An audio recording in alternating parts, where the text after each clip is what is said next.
I'm shaking in my boots now. Adam Curry, John C. Dvorak. It's Thursday, November 20th, 2014. Time for your Gitmo Nation Media Assassination, episode 671. This is No Agenda. 65 degrees and sunny with weather and traffic on the 8s here in FEMA Region 6 in the capital of the Drone Star State. In the morning, everybody. I'm Adam Curry. And from northern Silicon Valley, where there's weather on the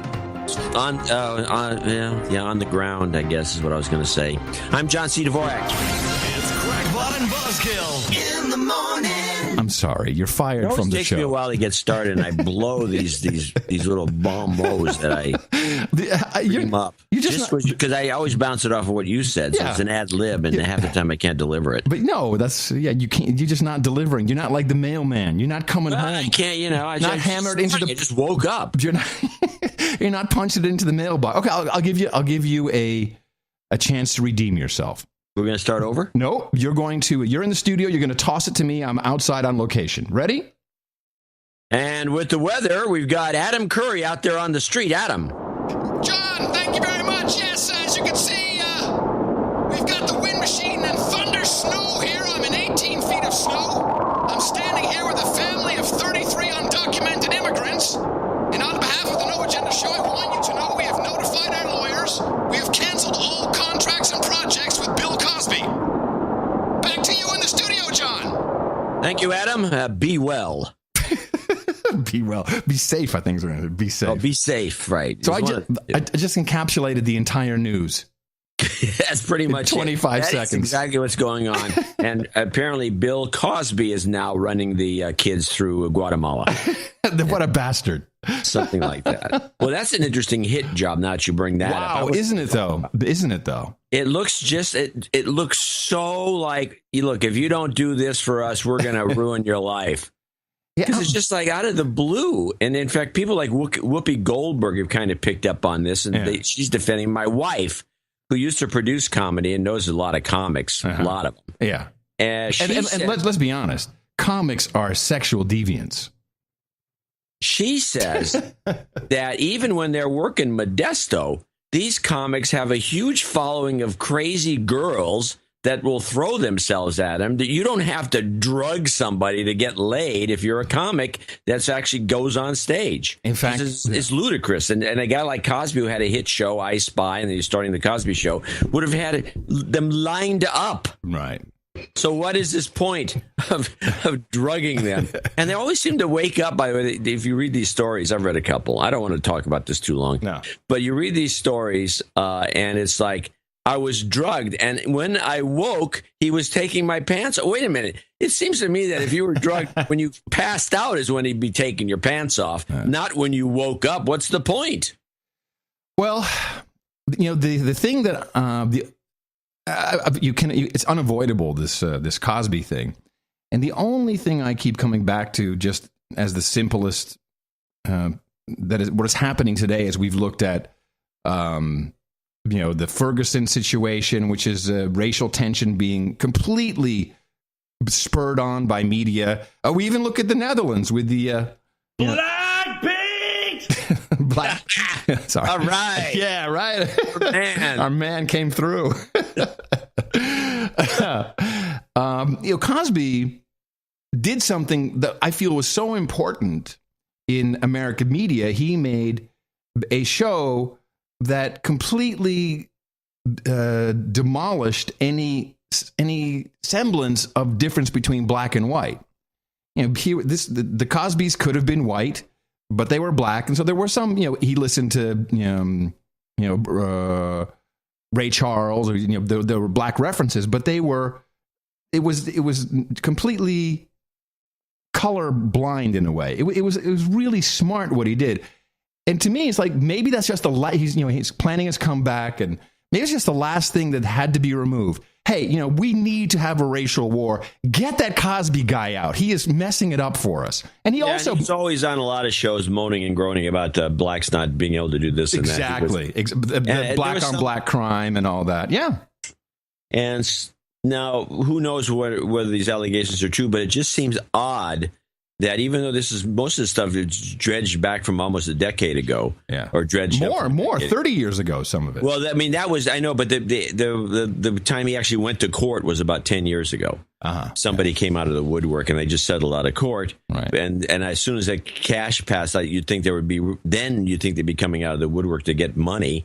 But no, 10 years later, we have all this all at once, and it's just coming in from every which way. His show's canceled. He got canceled from Letterman. Right. It's like he's just been hit every which way. TV Land dropped all of the they used to run reruns, which he gets residuals for. That's done. Right. So it's like a huge. It's just too much all at once against the one guy in a very odd way, with people coming out of the woodwork who are all sketchy. Did you see? It's almost as though the CIA, when he did the thing I Spy, I don't believe for a minute. There you go. Yeah, I got you.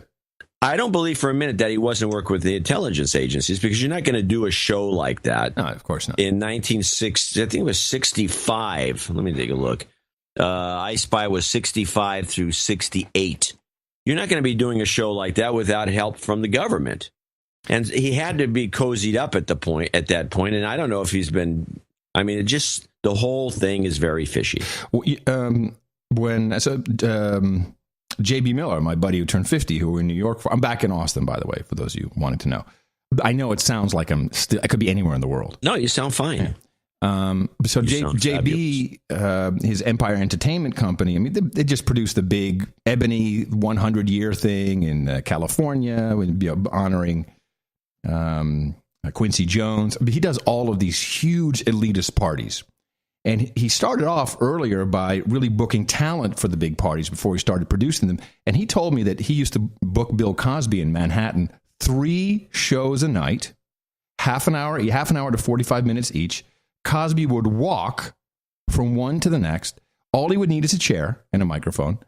He'd come in, sit down, on the chair, turn the chair backwards, do his half hour, 45 minutes. People loved it. $150,000, and then walks to the next one. He would be doing almost $500,000 in a night, walking from gig to gig. That's good money. Oh. It's more than we're making. Yeah, that's for sure. Hey, returning from New York, we caught the beginning of the big freeze on Tuesday. Man, you missed it then. You got lucky. We got the beginning of it just as it started. Oh, okay. Yeah, it was -5 in Manhattan. That's cold. It was very, very cold. And once again, I was denied my right as a trusted traveler. And Miss Mickey, of course, pre-check, fly right on through. Well, you're telling me the woman she's been sent out deported. She's been deported, refused entry, yes, and hounded on a list. From some list, yeah, and she just waltzes through, and yes, the good-natured American, never committed a crime citizen. Well, I wouldn't go that far, but nothing that. No, I've been checked. I'm a trusted traveler. I went to Houston. I did the test. Well, what's good is getting in that program if you can't get through the thing quickly? So I tweeted to the TSA, and because I was mad. I mean, I was mad. Now yeah. I was mad. And Mickey, I'm so sorry, honey. What can I do? I said, nothing. I'll wait for you on the other side, dear. Oh, and she had time to shop. I'll be shopping on the other side while you're in this long line. So I tweeted to TSA and TSA blog, and I really wanted to say, I wanted to say some really horrible stuff. Yeah, but I decided to kind of play it cool and just say okay, all right. And I got a reply. Huh. Yeah, from TSA Media _Ross F. So I guess they got some guy. So here's my tweet. Denied pre-check twice in a row? ? That is not random. I thought I was a trusted traveler. Land of the free. # what a joke. Then so Ross. That's not snide. No. Well, I had all kinds of F words and stuff in mind. Because that's how mad I was. Sithering. You were hopping mad. Then we get it's almost like the TSA tweeter that works for Comcast Cares. It's the same guy. At Adam Curry. Let me know how I can help. But have you seen these tips? And And it's, What's tips got to do with anything? It shows up on your ticket. No, the tips is make sure that that you have your trusted traveler number in the right place. Believe me, I'm not an idiot, people. Jeez. So, and then I tweeted back because he said, let me know how I can help. I tweeted back and I say, at TSA Media Ross F, did you actually just say I'm from the government and I'm here to help? Nice. Hey, nice little accent. I like that. Do that again. I just put it down. What is that? What is that thing? Is that a bass guitar you have? An electric bass? Do you have an electric bass? No. What is that? I like it. I should get one, though. That'd be good. But then it's kind of a clunker. So I'm not going to. I try to keep my instruments into, things I can put in my pocket. That is a giant copper kettle with a rubber band around it. Wow. You made this yourself, didn't you? I this morning I had this big rubber band that fell out of the drawer and I said, I know what I can do with this giant rubber band. Good, I like it. I have a little new instrument. You've heard this instrument before. Yeah, that's the Beatles song. Top that. Yeah, it's hard to top that. Anyway, so no, that's what you get. That was it? Yeah. End of story. So they couldn't really do anything. Well, they must be putting the number in wrong. No, but I've done this many times since we've had it. I've never had a problem. I wonder what's going on. Well, who'd you fly with? What was the carrier? Delta, who I fly with all the time. Delta doesn't like you. No, Delta has nothing to do with it. Anyway. The other ones that well. But anyway, just stay on the. I just want to do. It has to be on the boarding pass. That's Delta's responsibility. No, they check the TSA database, and then the TSA says yes or no. Doesn't matter. I have one. Sure. I have. Yeah, I'm sure. Maybe it's on the boarding pass. You just don't know where it is. I was No, it's not about me not knowing where it is. It's not on the boarding pass, John. I know how this works. Excuse me. But stop. So you're saying they're out to get you? No, I'm saying that it's not random and something. I don't think they're out to get me. No, I don't. But if it happens again, yeah, this is not just random. Forget about it. Maybe we have a TSA listener who just does it. I don't know. It's possible. So let me see. This will be fun. See what he does. This will be part of the show now. Yeah. Well, then do something original, people. Have him arrested. I want to finish up this Cosby thing. I have a little clip in case you didn't hear it, because this was the best I've ever heard, considering the circumstances. Don Lemon talking to Joan Tarshin. Oh yeah, Joan, she's the one. This is her story. I read her story. Yeah. Just as a little background, she's the last one to come out of the woodwork. You know her? Does Mimi know her? You say that like you guys know her. No. Oh, okay. No, I just read it. I read this heard the explanation. She was 19. She was a writer, a comedy writer. She was going to write a monologue or writing a monologue. He took her to his place, drugged her with some specific drink. And then when she woke up, she found he was starting to take her pants off. So I thought that was strange. Peculiar. You'd think when you were drugged, you would get the pants off and then be done with you by the time you woke up. But no. And then she says she got a call. She was irked, I would say the least. But she didn't call anybody to do anything about it. She went home to her parents. And then Cosby called inviting her to some event. And their parents were all giddy. And so she felt she had to go. So she went. Right. Anyway, and then on the second time, he offers her a drink, and she says, okay, and drinks it and gets drugged again. All right. And we do any sense to anybody. No, we do need to stop this, but I need to play this Don. Yes, we have to stop. Didn't want to talk about this. No, but it's funny. Here's Don Lemon talking to her, and he has a very important question, which I think Don Lemon should be fired for this. I mean, fired. Why women are not up in arms about... if someone comes out and says, I was raped, the first thing, you can never say, why didn't you defend yourself? That's crazy that you say that. But then the way he said it just topped everything. And I don't understand why people are not up in arms. Oh, I do. Because women really are shittily, lazy people. They only do something when the media is telling you to. Can I add to that? Yeah. Why they not up in arms? Yeah. Nobody watches CNN. Lied to him and said, I have an infection. Mm-hmm. And if you... Oh, yeah. So she said, I have an infection. You don't want venereal disease. Rape me, right, or if you have intercourse with me, then you will probably get it and give it to your wife. Right. You said he made you perform oral sex. Right. Thought she was drugged. You know, there are ways not to perform oral sex if you want to do it. I was kind of stoned at the time, and quite honestly, that didn't even enter my mind. Yeah. Now I wish it would have. Right. But meaning the using of the teeth, right? Yes, that's what I'm thinking. I didn't even think of it. I didn't even think of biting his dick off at the time. Thanks, Don, for the tip. God, it's terrible. It's horrific that he. But listen to the ending. So, ouch. Yes, I had to ask. I had to ask. Yes, I'm a journalist. I had to ask. As a journalist, I had to ask, why didn't you bite his dick off? Fire that man. And I was cruising Facebook. Janice Dickinson, who is certifiably insane, and she's now come out. It doesn't matter if a woman says I was abused, raped, etc. You don't say this woman would do anything to get in the media. And this is women saying this. I don't understand. At what point do women get to make this choice about who they vilify or not? Because if I had said that, Austin would be too small. Well, yeah. Well, Austin is too small. Yeah. Well, anyway, let's onward. Yeah, hold on. Anything but this. And now back to real news. Exactly. Back to real news, everybody. I am loving the weather. I really am. It's chilly, isn't it? It is. It's just It's just funny. They're not even. I don't even see people trying to explain it away as global warming or man-made global warming that is causing this climate change.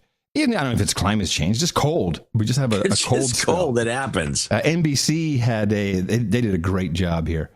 Global warming might be even worse were it not for the impact of a rash of smaller volcanic eruptions around the globe. So now these eruptions from the volcanoes are blasting more of an atmosphere cooling gas into the lower stratosphere than scientists previously thought. Woo! How come they couldn't predict it with their computer models? I know. It's so crazy. Well, we have something new that this just came out, which I guess is, I don't know if this is perfect timing or not.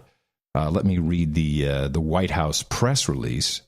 And so we had John P. Holdren. This guy is an idiot. Did you see this Ask Dr. H? Did we talk about Dr. H? Yeah. This is something about heroin? He did a social media campaign, and he had a John P. Holdren, who was the president's, the director of the White House Office of Science and Technology Policy. This is the guy who in 1971 said, "Look, watch out for global cooling." The same guy. And so they did a Ask Dr. H, and we'll answer it in a future YouTube video. You want to hear some of the questions that were asked? I'm all ears. These guys will never learn. How stupid can you be to do this? Question. Please comment on report from Nature. Oh, that's not a funny one. Here we go. Why did you predict a new ice age in 1971? There's a picture of an article of him predicting the new ice age in 1971. Ask Dr. H hashtag. The EPA says heat waves were much worse in the 1930s. Why are you claiming otherwise? With a picture of EPA graph data. They're all over him. Yeah. Ask Dr. H. What was the climate control knob during 70s ice age scare, and why did it switch to CO2 during AGW scare? How does that even work? Ask Dr. H. Why did NASA recently tamper with their own temperature data to make it appear to be warming faster? With a picture. All of this stuff. Ask Dr. H. Why is Antarctic sea ice extent at a record high in 2014? Just all of, I don't know why these guys do this. They really think that they can just cherry pick the good ones? Well, this is like the petition, the White House initiative, where the number one petition was legalize marijuana. Yeah. So now they came out with, I guess this is why they were doing this, a toolkit. That's right. It's been a big week for the United States efforts on climate change. I'm reading from the White House. On November 12th, President Obama and Chinese President Xi Jinping announced historic actions to reduce greenhouse gas emissions. Today, we're announcing important steps that the administration is taking here at home to help communities respond to and prepare for a changing climate, everybody. Oh, yes. Yes, this is what we talked about in the last show, as you recall. But we didn't have the toolkit. No, the toolkit's new. The Climate Resilience Toolkit. And I shall give you the URL of said toolkit. Toolkit.climate.gov. Now, I want you to go to this website and then go to the Climate Explorer under the Tools section. This is genius. And while you're going there, I'll start telling. So that you have a map of the United States. You have to launch the toolkit. Launch Climate Explorer. I'm now a Climate Explorer. Here's what I like. This line. I find out how people are building resilience because we're all going to die. If you launch the Climate Explorer, there's a map of the United States, and you get to click these little boxes. And so I have a little box here. Inundation from sea level rise at 3 feet. You click the box, and you see how many coastal areas will be just flooded with water. And then coastal vulnerability to sea level rise. You click that box, and there's red, and oh my goodness, Houston is underwater now. You can zoom in and see if you're going to be drowning. So they're showing you a map of how you're going to drown. You can click little boxes. Yeah. Corpus Christi. Goodbye, Corpus. You're dead. You're dead, Corpus. It's really unbelievable. And I wish we could save this whole application. We have enough technical expertise in our listening audience that we probably could save it if somebody actually went through the trouble to do so. Well, you have to get the data, their data. Just the whole thing is just you could spider the whole thing, this whole page, get all the data, get everything you need, and you have Did you launch the Climate Explorer? I'm looking at it now. Yeah, but I don't know if that's easy. I'll click on inundation. Uh-oh. And look at where you live. You're going to be dead, man. No, I'm going to have seafront property. Oh, that's right. You're on the hill. 500 feet. I'm sorry. You're on the hill. Yes. So, yeah. Let me take, here's the 2 foot. I just did the 1 foot thing. I didn't do the 2 foot. Let me try the 3 foot. Yeah.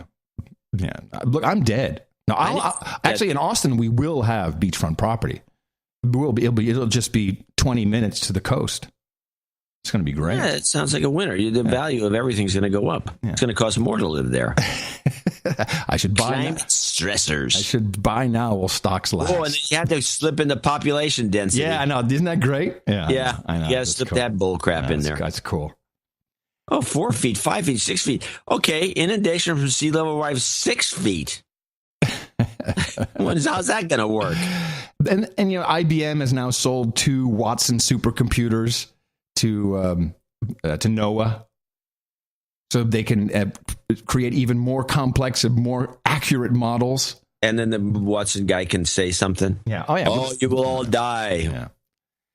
Yeah. So we had an important vote in, and this was very interesting to watch on C-SPAN. I had to watch the recorded version because I think I was on the air, not able to watch it live. We had the vote of the Keystone XL I watched pipeline. the entire thing too. I do have a couple of clips, and of course, the newsletter has a picture showing, which I think was photoshopped, a bogus picture of a small playground, which somebody else, by the way, identified where the playground was. There was a playground that did have a little bit of the background of the refinery, and it did have everything, but didn't have that tire hanging there. I had pictures of the whole thing. Let's just for people who have not subscribed to the newsletter, subscribe to the newsletter. Every show notes on the page, there's a link. You click that, you subscribe to the newsletter. This was a deconstruction in the newsletter. And it was nice because it was a photo deconstruction. Just run through it again, John, just so people understand Nancy what they Pelosi, missed. in fact, we have the clip here, so let's play this clip. But Nancy Pelosi was talking, and she's the one who led the defeat the XL pipeline. Pelosi or Boxer? I'm sorry. Yeah. There's a difference. I keep forgetting. Yeah. Boxer. Boxer tried to fuck you, and Pelosi didn't. Boxer. You're going to have to tell the story. No, not me. I never drove her. It was everybody else. Just tell it briefly. People need to know. Tell the story again. Boxer, and by the way, this is what really got me about this presentation she made, because she used to be on the board of the Air Pollution Control District in the Bay Area. She knows better than to do what she did. She actually has some expertise in air pollution because she's been listening to. She knows pretty much from the early days when she was. I think she was either assemblywoman, city councilor, something from Marin County. And this is when you were working with her. I was working with her and Feinstein, as a matter of fact, both of them. They were both on this board. And were you serving coffee or were you on the board? I wasn't doing anything. I was working in the field doing what I'm supposed to be doing. But if you were in and out of the office during one of these meetings, Boxer, and this was very well known amongst the inspectors, of which I was one, Boxer would try to get a ride home from one of them and then put the move on him. I love this story. And so all the guys would say, oh, my God, don't be around because Boxer's there. I got to go now because I don't want to be the last one. I don't want to have to drive her home. So it was shot out of the office, and there always had to be some executive or one of the top guys or something. Do you know guys? The young bucks. Do you know guys who actually did her? I don't. Thinking about it, I know guys who were propositioned. I don't know any guys. I don't know for a fact that anybody did her. Nobody did. They should come out now and say they were sexually harassed by her. This would be perfect. Well, that would be funny. Yeah. It would be definitely funny. It was sexual harassment. There's no doubt about it. So she comes down on the House of the Senate floor, and she's trying to defeat this thing. Yeah. And it's mentioned. I do have a bunch of different clips that talk about how ludicrous this whole thing is. So it was really a symbolic thing, and it had. Why do you think it was symbolic? This is just a piece of pipeline, it's right? Like White House and Markey, whatever his name is, from Massachusetts. They come out and they blame the whole thing on global warming, and it's going to make global warming worse. Oh, yeah. And it would be irresponsible if we put this pipeline in because of global warming. Yeah. So it was a symbolic thing. It was all about global warming and dirty oil, which is Boxer's thing. So I have Boxer. She comes out, and I have the clip. You can hear it. And during this clip, she brings out this photo, which is in the newsletter. If you go to the newsletter, you can see the photo showing a playground within the background of obviously Photoshopped mess of the refinery with 4 or 5 distinct black plumes coming out of one of them. I think it was coming out of a distillation tower, which makes no sense. It kind of looked like The Simpsons, with the Simpsons joke. Yeah. And it was a fraud, and it was bull crap. And I did do some research, and I found a picture of that refinery flaring. And which means usually when a refinery has a problem and goes down, they're shutting things down. They have to do something with the stuff in process. So they ship it to the flares, and out it goes out to flare, and it creates this big flame, which may or may not smoke. Usually it does as they shut down whatever process. You are a scientist because I've worked in 2 refineries, so I know about the process. You're big oil, baby. I'm big oil. So this flaring takes place, but when there's flaring, there's always always a flame. And so if this was a photo of the flaring alone that she had somehow jerry-rigged into this picture, or somebody managed to catch it during this unlikely coincidence at the park, there would have been flames. There was nothing. It was just straight smoke, and that is not going to happen under any circumstances ever at an oil refinery. This is a lie, and she, as an air pollution person, was on a board at an air pollution district, knows better. And so she came out with this blatant lie, presented it to the Senate. Nobody calls her on it. Nobody says anything. Oh, okay. Oh, this is so horrible, and nobody wants to live around a refinery. And by the way, I'll mention just in passing, the Port Arthur refinery down in Port Arthur, Texas, outside of Houston, is one of the biggest in the world, and is designed to take huge amounts of crude oil from Saudi Arabia and every place else and refine it rather nicely. It's a very advanced operation.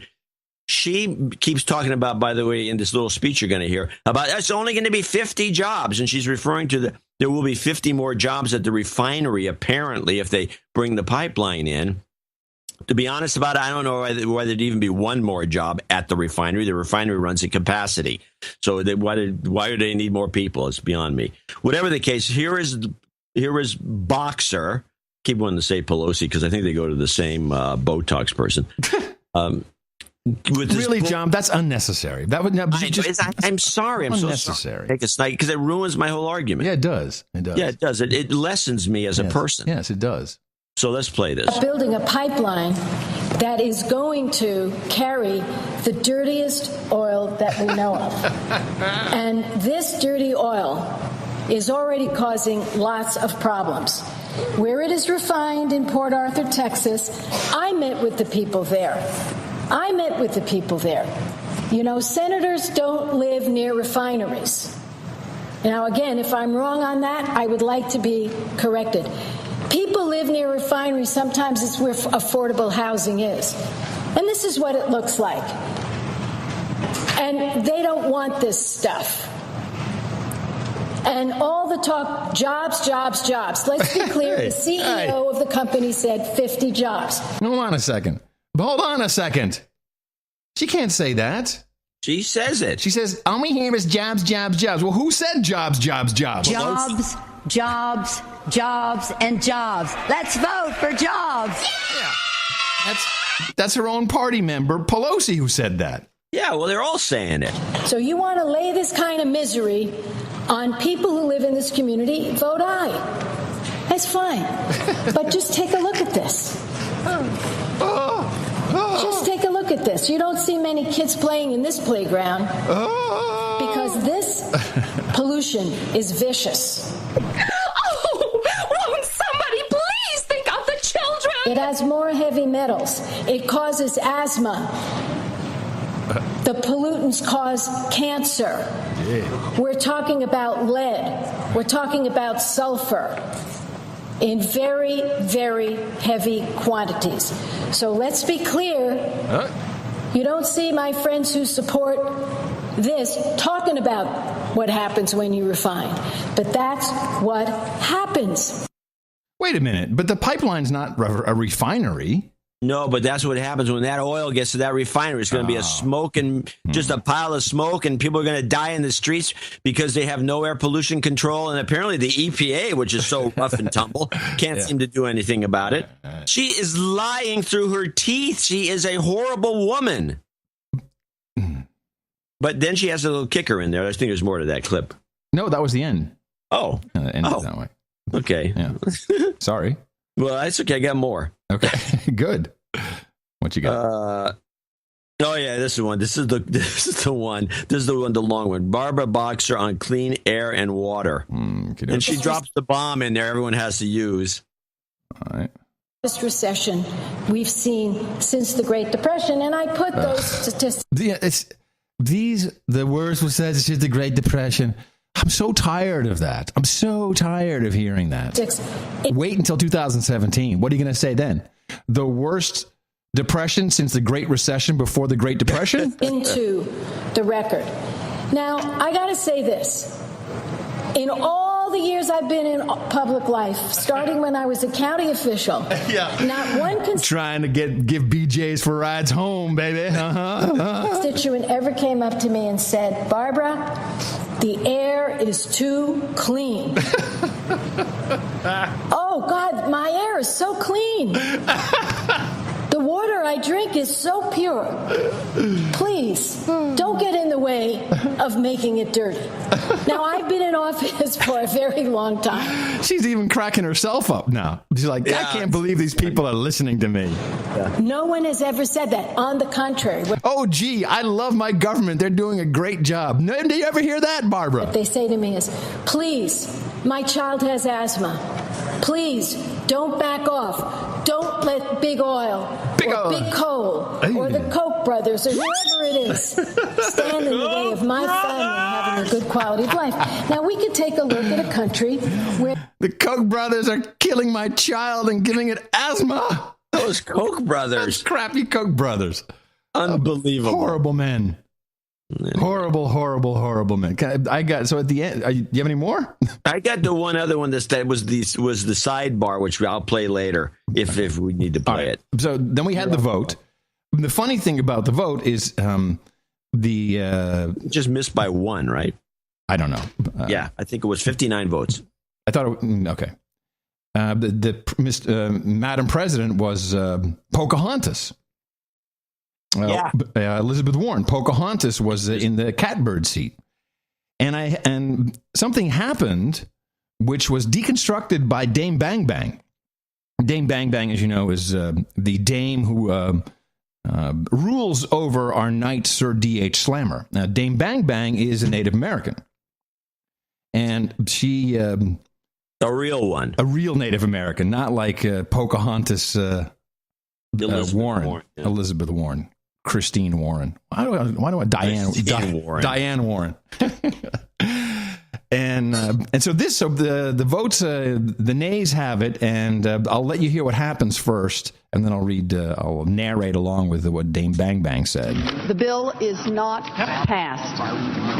Under the previous order, the Senate will proceed to executive session to consider the following nominations, which the clerk will report. Nominations, the Judiciary. Leslie Joyce Abrams of Georgia. Sergeant-at-Arms will restore order. Now, so what happens is there's some Native Americans up in the gallery who start singing. This is actually chanting. And this is a prayer, as Dame Bang Bang deconstructed, but she said she looked at because the camera's on Pocahontas. She has no idea what's going on. She doesn't recognize it as a prayer. You can see it in her face. She's like, someone yelling at me? What is that? Is a fire alarm going off? And immediately calls for Sergeant-at-Arms. Restore order. Order in the gallery. Order in the gallery. It's kind of beautiful, too. Nice sound. Yeah. So Dame Bang Bang wants us to know that by analyzing Elizabeth Pocahontas Warren's reaction, she has no idea what that is. Further proof that she's a big phony, like Barbara Boxer. Yes, that would be it. Yeah, they're all phonies. Well, I mean, I have surprise. Yeah, we'll have a clip later. The discussion of Pat Leahy tried to push through. Would you want to do it now? Because I got a couple. I got a couple things. Here's the rundown of the whole thing. They tried to pass a bill. This is the cyber sharing bill. They tried to get this. Well, this is the one where they tried to put the leash on the NSA. The amendment where telcos would keep the records. Instead of the government having the metadata. Well, it's also you had to for the NSA to look at anything, they needed a warrant, and then there was a number of aspects. Well, just to be true to the amendment, because I read it, they could ask for one within 2 weeks after if it was an emergency, like a pending 9/11 attack or something. Now, this was the Leahy bill we're talking about. Amendment. Okay, is that right? Yes. Let's play this clip, because the thing that was interesting to me was. It was the Republicans who blocked this, and they're the freedom and liberty folks, supposedly. I'll tell you what. To set up, I have a clip to set up your clip. Okay. This is Saxby Chambliss, Blowhard Chambliss. He's the one who was against it. He's going to explain the Leahy amendment. Will that help, or do you want to? Chambliss, a douchebag of the highest order. I just want to say something. You're doing the no a lot. I'm doing no? Yeah, no. That's funny, because this is the one thing I have never even tried to stop myself from doing. I do it myself. I don't know what it sounds like. I have to listen to a show. I am now trying to catch it, because I do it too. Well, you catch me a couple more times, and I'll try to figure out what I'm doing wrong. Okay. Here's Saxby Chambliss, who was against this thing. Yeah. Now, with respect to our privacy, folks, gosh, we need to be really protective of privacy issues in this country. We live under a Constitution that has survived for in excess of 200 years. It has lots of privacy protections in it, and all of us want to see that happen. Let me just tell you what's going to happen if this amendment comes to the floor and should happen to pass. Today, the metadata that is collected by the NSA can be accessed by 22 individuals. 22. He should have done 33. It would have been much cooler. That means there's an opportunity for leaks to occur or for individual privacy rights to be breached by 22 people. If this amendment ever became law, all of a sudden, all of the telecoms are going to be holding this metadata information as opposed to the NSA holding it. Which, by the way, they have it already, idiot. They create the metadata information, but okay. All of those telecoms have thousands of employees, lots of whom have access to this, will have access to this metadata. He should have said, have you ever spoken to one of those employees on the help desk? Oh, Lordy me. Those people are going to have access to the metadata? So instead of having the potential for 22 people to breach the privacy rights of American citizens, all of a sudden you're going to have thousands of opportunities for the privacy rights of Americans to be breached. Okay, I think that's far enough. Is that enough information? Yeah, I guess so. You can play the, and this is sketchy, and the whole thing is moot because this whole, they have to redo the Patriot Act anyway, and of course it's going to be worse. We know that. This whole thing is a big scam, but for some reason I didn't want this Leahy thing to go through, and it was all because of Mitch McConnell. And play the Leahy thing, and then I want to say what I think. Joining me now to discuss what comes next for NSA reform in Congress is Democratic Senator from Vermont, Patrick Leahy. Leahy, who is chairman of the Senate Judiciary... You didn't tell me it was Gwen. Oh, yeah. That's Gwen, our hagiographer, Gwen Eiffel. Yes, Gwen. Gwen Eiffel. Judiciary Committee co-sponsored the legislation that failed last night. We reached out to several Republicans who opposed the bill who were not available to us tonight. Senator, part of the debate last night was whether your solution to this issue went too far or didn't go far enough. Where did it land? Well, we got 58 votes out of 100 senators. Normally that'd be enough to pass a bill, but the Republican leader wanted it filibustered and wanted it blocked, did not want to have amendments, did not want to go forward, and he was able to keep most of the members of his caucus with him to do it. I think that's a mistake. We all know there's got to be changes in the NSA program. We all know there's going to have to be changes in these intelligence programs. We had a good compromise, one the House of Representatives would have accepted. I urge them, let's go forward with it, let's do it, because next year everything expires anyway. I'd love to hear your analysis. I do think I have a second clip that before the vote came in that might be interesting just to add to that. Yeah, play it. This is, again, Chambliss telling us what will happen if we don't do the right thing with this cyber stuff. There are any number of reasons why the substance of this bill is totally flawed. We live in a dangerous world today. We all know and understand that. Okay, John, do you know and understand how dangerous the world is that we live in today? I'm shaking in my boots now. And while this bill, the provisions in this bill wouldn't have prohibited ISIL from being formed, it didn't prevent ISIL from being formed. But what it does do is the provisions in the underlying FISA bill gives our intelligence community all the tools they need to make sure that... You have to understand that even though this wouldn't have prevented ISIL from forming, but if ISIL will come and kill you if we don't put the tools in the right proper hands. When ISIL recruits individuals to go to Syria to fight, if it's Americans they're trying to recruit, we can find out about that. Listen carefully what he's saying. So somehow with metadata, we're going to find out if you're being recruited, which doesn't mean you're doing anything illegal. No one's done anything illegal at this point. But this a-hole wants to make sure we find out if you're being recruited. And we have under surveillance today any number of individuals who we think have been committed to jihad who live in America. Secondly, John, are you committed to jihad? I never met the guy. There's another part of their recruiting that is even more dangerous than asking young men and women to come to Syria to fight for ISIL. Oh, my goodness. Could there be anything more dangerous and crazy? Let's listen to him. They want people to go into the parliament in Canada and start killing people. Well, he did a pretty good job on that one. We'll mark one for the killing people in parliament. Very good. They want people to walk the streets of New York and pull out a gun or a hatchet or whatever it may be. Yeah, we got that one good. Yeah, well, that's already done. What's next? Start killing people. If we eliminate this program, and that's basically what the Leahy Amendment does, then we're going to take a tool away from our intelligence committee that's not going to allow them to be able to interrupt and disrupt those types of terrorist attacks. What? So let me ask you a question. No, hold on. No. Let me ask you the question. Let me ask you the question. Seeing as this tool has not been taken away and is in place, how then is it possible that these things actually happened? How did the guy with the hatchet do his thing if they're all over it? Thank you. The guy is full of shit. And no one says, excuse me, Senator, how is it possible that our tools are now in place and not taken away yet by the Leahy Amendment, that these things actually happen? Yeah, why wasn't he stopped?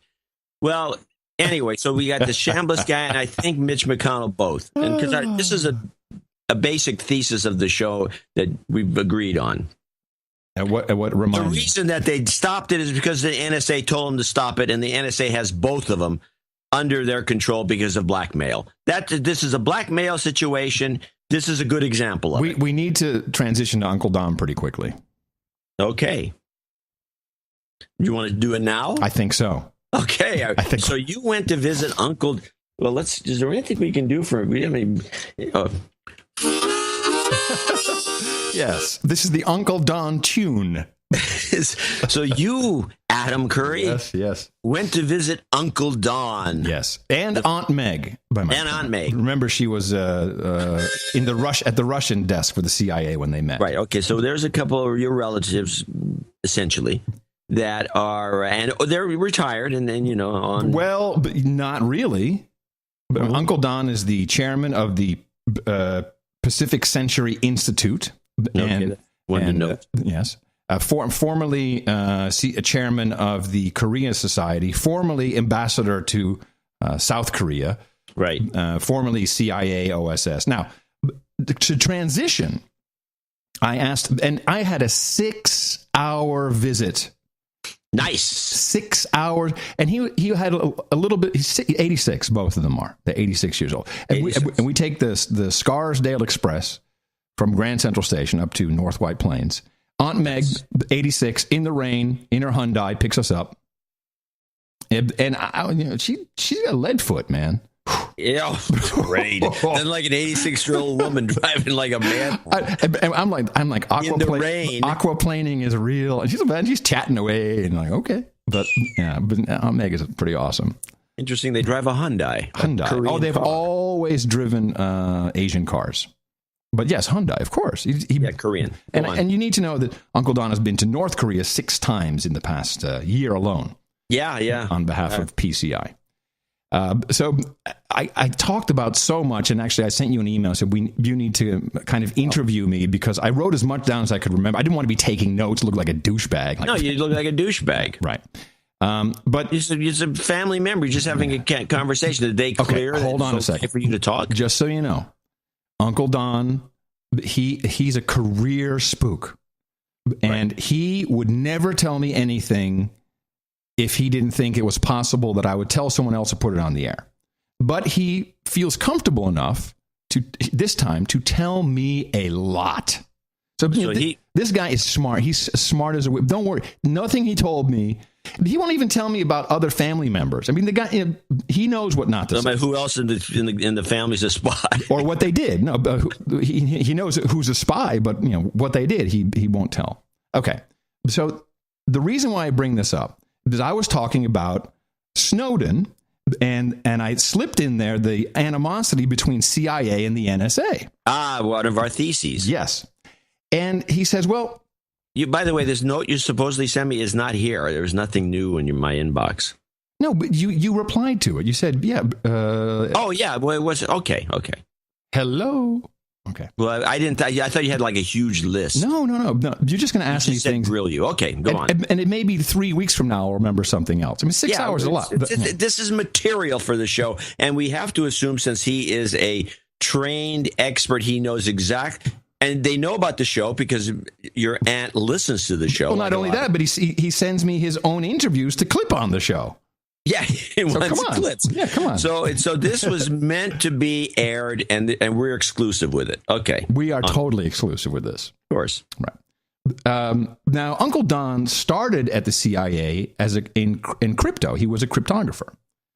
Oh, so he said to me, he said, I never went to NSA, never wanted to be NSA because of their culture. He said their culture is, oh, we're in here, let's just take everything. You never know what's good for later. Thereby implying exactly what our thesis is. The NSA takes all this stuff, and I said, like blackmail, and he nods his head, oh yeah. So blackmail, he said he nodded his head? Yes, sir. Okay. Yep. You don't have to call me sir, I'm not really I'm enlisted. Okay. And he also said, I have empathy for Snowden. Which is not the CIA line, I might point out. No, not publicly. Not publicly. It may be the CIA internal line. Yes. Which, here you go. There's kind of proof as he's saying it. But it's interesting. If you read his book, which I don't think you've read it yet. I've looked at it. Yes. Did you like the cover? No, I think the whole book improved, the packaging and everything. I agree. He says, I have empathy for Snowden because in his book, he explains how Don went against orders, broke the rule, violated orders, which wound up saving the future president of Korea's life, who then eliminated all the nukes and put them under control. And you have to read the story about how he did that. But he could have gone to jail for a long time for what he did, but he broke those rules. And it turned out he actually saved a lot of lives and became kind of a hero for it. And this is what a lot of his speeches is about breaking the rules when you feel that it's something you need to do. And he says, therefore, he has empathy for Snowden. And I thought that'd be very interesting. It also fits right in with our thesis. And he also says that that's probably one of the reasons that there are people who hate Russia and Putin is because Snowden is there. There are other theses. I'm telling you, this whole conversation, John, there were some mind-boggling things, like he doesn't know who Cass Sunstein is. He doesn't know Samantha Powers. He knows he doesn't know anything. He knows, obviously, when I say this, he doesn't know anything about it. But everything was so spot on in our thinking. It was just mind-boggling. Yeah. So now, do you want me to just stop here and come back later? Doesn't surprise me in the least. Do you want me to? Where would you like me to go with this? Because there's so much. Well, first of all, the questions. You had questions. I wrote them down, and I said I have questions from John. Okay. What was one of them? What did you ask him? Okay. So I asked him first about Pacific Century Institute. I said, what exactly is this? I presume this is a group representing business interests who want to do business in North Korea. He said, yeah, absolutely. Even though if you look at their website, it doesn't exactly say it in those words. Like, yeah, we want relations between North Korea. Okay. I'm sorry? One of the questions I want to ask earlier than later is the vacation. Yes, that was the question. I wrote it down. How serious is North Korea about creating a tourist destination? Answer, deadly serious, absolutely number one on the list. There you have it. We're great. We really are fantastic. No wonder people like this show. Yeah. So then we got into this whole thing about, about the guy who was there and how he got it. Don is absolutely guy. So the basketball, no, not the, we didn't talk about it. The Todd Miller guy. I wrote it down. I think I wrote down the words I thought he said, that was a stupid troublemaker kid. And I said, I think it was a spook. He said, nah, he's a spook wannabe. He was there, he was like, I'm going to do something. And he just kept on. That's the kid who tore up his visa. Yeah. Oh, yeah. No, looking at it, that's not what a spook would do to get, no. Right. So, I think, it's got to be just some, right. He said, stupid troublemaker kid was his exact words. What a stupid kid. He said a spook wannabe. And I think in hindsight, might have been someone working for Vice or something, like someone trying to get some ink on something, and maybe this guy may come out with. Yeah, we'll find out. Yeah, we'll find out eventually. So they decided to teach him a lesson, so they just threw him in the slammer for a while. Yeah, and neither of these guys were in the big work camp gulags. No, of course not at all. Because if they let him go, they'd have to report on it. They don't want that. Now the basketball connection, John didn't really pick up on that. Okay, well, that may just be our. Yes, but sometimes, when he goes silent, for example, a couple times I threw. Oh, I'm going to preface what you're going to say. What you're going to say is that occasionally you'd ask a certain kind of question that he doesn't have the right. He knows that he can't answer the question. Yes. Especially since we've already answered the question when we did our deconstruction. Yes. And we have it right, but he's not going to confirm it for some reason because it's underway. Yeah. It's an operation. Could be an op on the road. Correct. Yeah. Okay. Where was I? So you're saying you'd ask a question, you were going to cite a question that he would go silent on. Right. And so the basketball thing, maybe he doesn't care. That's also possible. But he is a big fan of Kim Jong-un.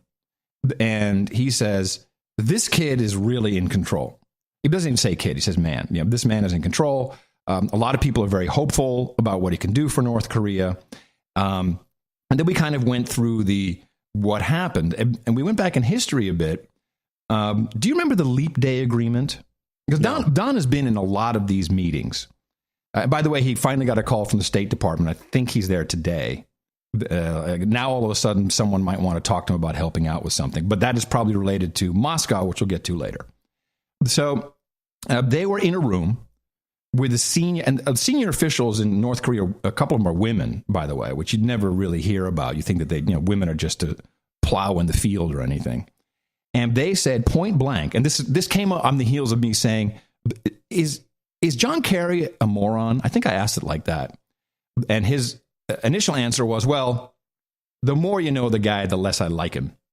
Yeah, that's a common theme. Common comment. So they were in the room. This is 2012, I think.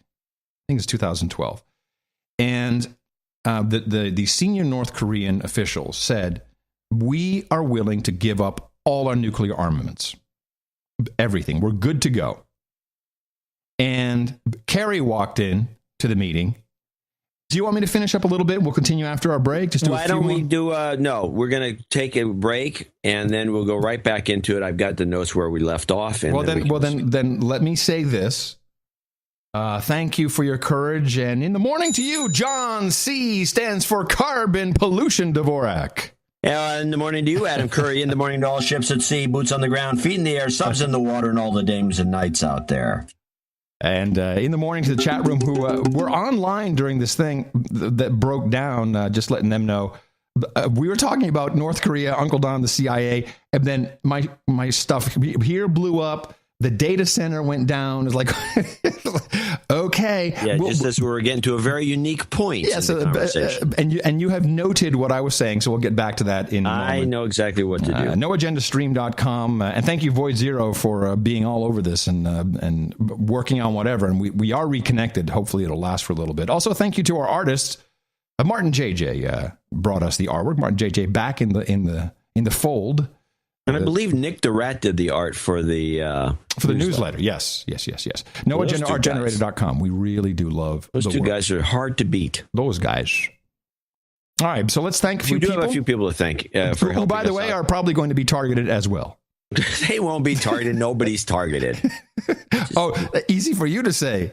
You may be targeted, but all I know is nobody else. That's just a coincidence. It's okay.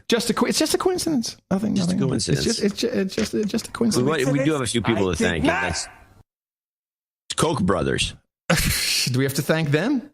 Say Koch brothers. Koch brothers. That's usually what brings it down, right? And what's the new one we got? Well, we have two actually. Oh, I did want to hear them both. Okay. The first one we have is Black Pete. And the second one is actually one for you. Bill O'Reilly. Black Pete. It's good until December 5th. Yeah, this is going to be Black Pete. Who is that again? What is our? Is it Josh? Our producer does those. Hold on, John Fletcher. He has the app. Defined. I have to say this for Fletcher. I knew his name. Doing that Hogan thing, which is what is a takeoff of for anyone. We don't even have a Hogan version. No, we don't have we don't even have a Hogan. Hogan. Anyway, to do that with that crack and flare and the style is very, very difficult. I don't think we could find anyone else who could do as good a job. That's astonishing. And people try. They'll send me their versions, but it's also the recording technique. It's the way. Yeah, he's doing everything right. It's everything. And he'll send me a note. He'll say, I was on my way home and, it's like 3 a.m, but I just, I whipped this one up for you. Black Pete. Yeah. And it's understandable and it's screaming. It's very good.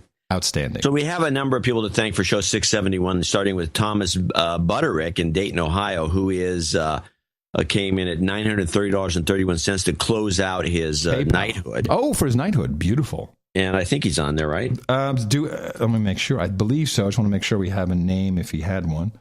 And he sent a note in, and a lot of the note is private. Let me tell you, no, he is not on the list. Well, he should be. Yeah, I'm putting him on. I wanted to give you all some post 666 love and obtain my knighthood before I hit the 1 year mark of listening. You've profoundly changed my media consumption habits for the better. Keep it up, gents. Oh. Enclosed amount should round off my knighthood. Well, Derek didn't get this, so he doesn't know. Right. Would like my title to be... You got a pen? Hold on. Oh, let me grab it. Not quite sure what this means, but it's amusing. I have my Energel liquid gel ink. Yeah, 7/10. By the way, I wanted to mention this at the top of the show. I bought a Prestige pen, and I think anyone would be... Send me the link. We'll put it in the show notes. Well, I'm going to tell you what it is. It's a stainless steel Sharpie. Oh, yes. Mickey has this. She's got one? She is a Sharpie queen. She loves the Sharpies. She's got them all. She has the stainless steel one. Yes, she does. That's the one. It's like the red stapler. Well, you're not saying it right then. Red stapler? Yeah. So it's a stainless steel. Oh, come on, Amazon. Stainless steel Sharpie. Okay, here's his title. Ready? Yes, ready. Sir Lady Fingers of the Displaced Texans. Sir Lady Fingers of the Displaced Texans. All right. In honor of my birthday donation from my brother, Samuel, and college buddy, Andrew Smallman. Jingle request. Hold on. I got to put this in the birthdays. It's not in there either. Birthday is for his brother, Samuel, and his college buddy, Andrew. I'm sure I got this. Yeah, Smallman. Smallman. Smallman. Smallman. Okay. Jingle request. Jingles. What do we got? Deutschland Blitzkrieg. Oh, my goodness. Okay. Which is the marching thing, I believe, if I'm not mistaken. No, that's not. That's different. Okay, well, I don't know what this is. I know what Blitzkrieg is. I got to find it. Is it? I think it's Deutschland Blitzkrieg. Deutschland Blitzkrieg. Deutschland. Yeah, let me just find it. Okay. To the head. Hold on. Deutsch. And by the way, I'm going to read this because it's not going to change anything. To the head first for Andrew, Samuel, and all of the Deutsch bags of Germany.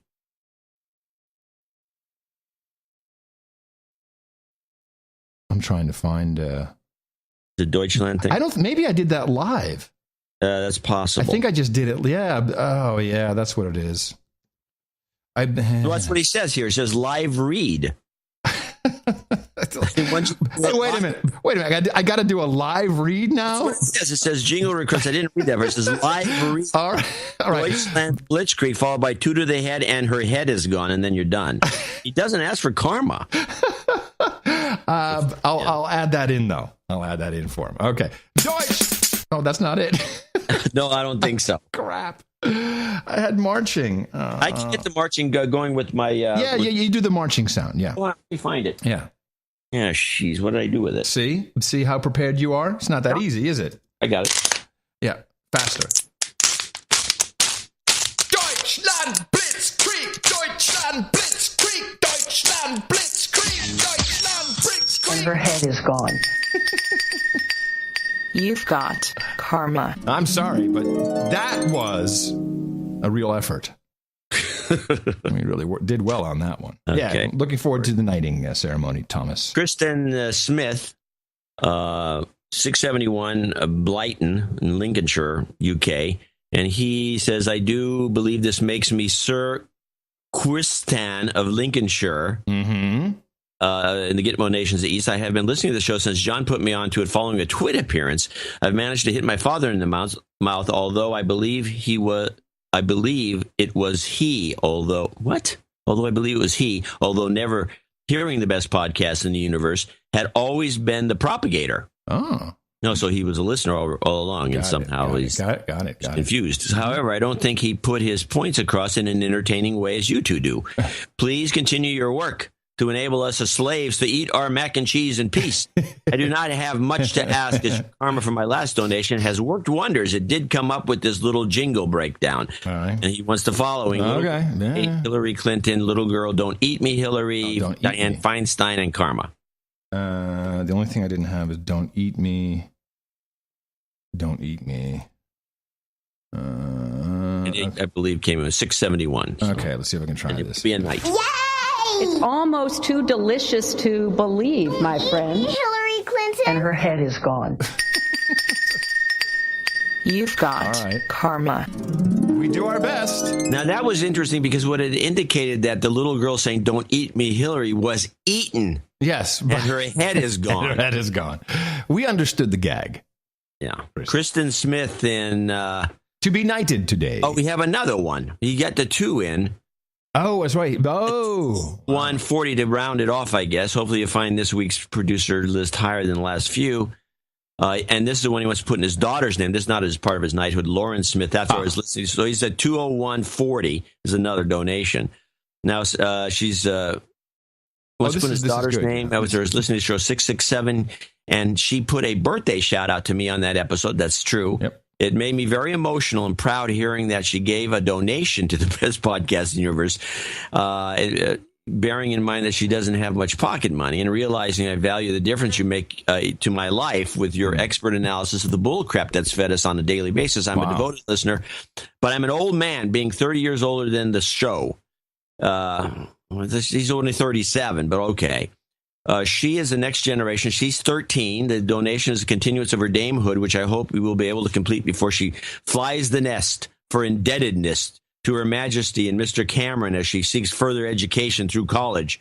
Her latest essay was on moral self-licensing, which we discussed a bit, and was solely conceived on the basis of Adam's analysis. I hope she will let you know what her school saw fit to give her as a mark for the work she did on the matter. Oh, that doesn't sound good. It could.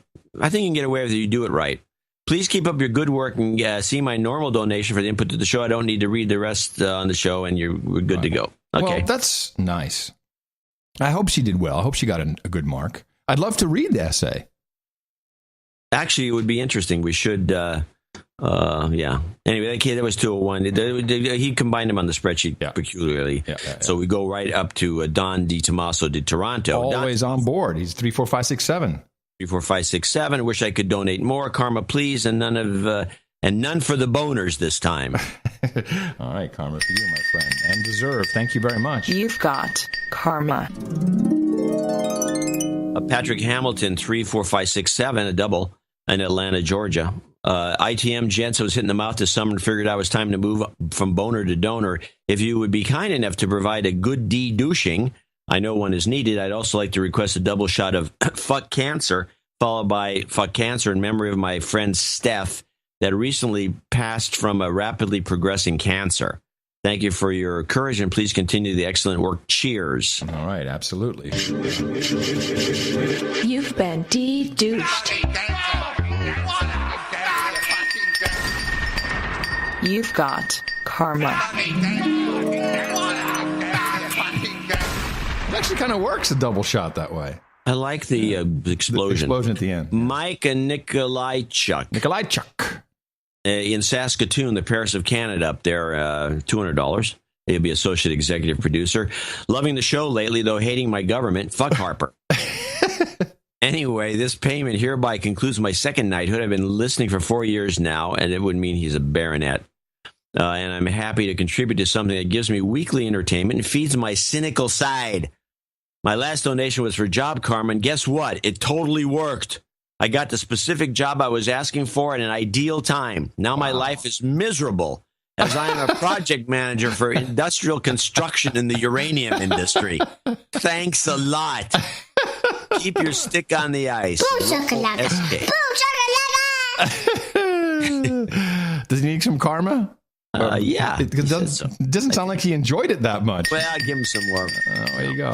You've got karma. Be careful what you wish for. And finally, Stephanie Barlow in Vancouver, Washington, $200. A couple Canadians coming in. That's great. Yep. This is a donation from Tyler Fay of Vancouver, actually, not Stephanie. Please call out Ted as a douchebag. And he wants it announced during the December 7th show or during the week prior to that. Well, close enough. We'll try to do that.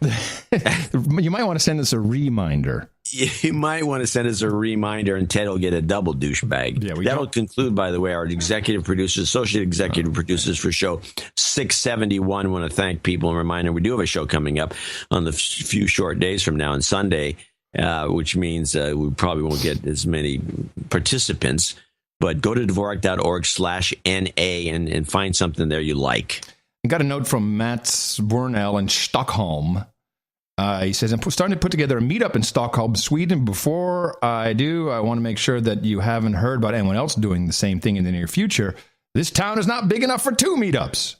It's not big enough for one. If not, I'll go ahead, make the arrangements, keep you posted on the progress. Would also be awesome if you could promote it on the show. Of course, we'll promote it. What if we showed up? I love Stockholm. It's a great I've been once, but only an overnight, so I don't really remember it. Yeah, no, I spent a few days there. It's really a dynamite place. You get lost easily. Did you go to that nightclub that's in an old church? No.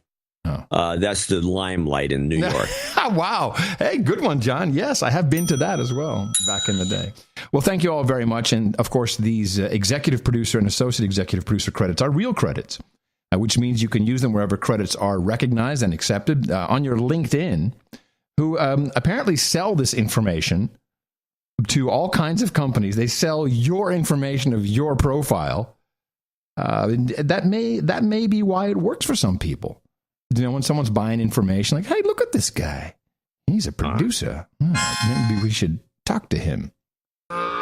And even though it's very similar to Hollywood, where people who support the production financially receive these producer credits, we, unlike those phonies, will actually back it up and will vouch for you if necessary. For our Sunday show, please remember to help us out. Dvorak.org/NA.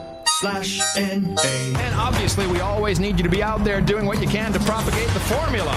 Our formula is this. We go out, we hit people in the mouth.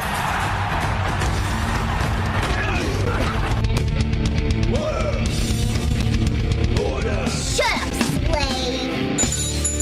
Shut up, slave. Hey, citizen. All right. Back to my 6 hours with Uncle Don. Okay, here we go. Now, what happened when we left off, we were so rudely interrupted. Which also somehow our IPv4 and 6 routes were deleted from the server somehow. Okay. Yeah, these things happen. Yeah. There was a meeting.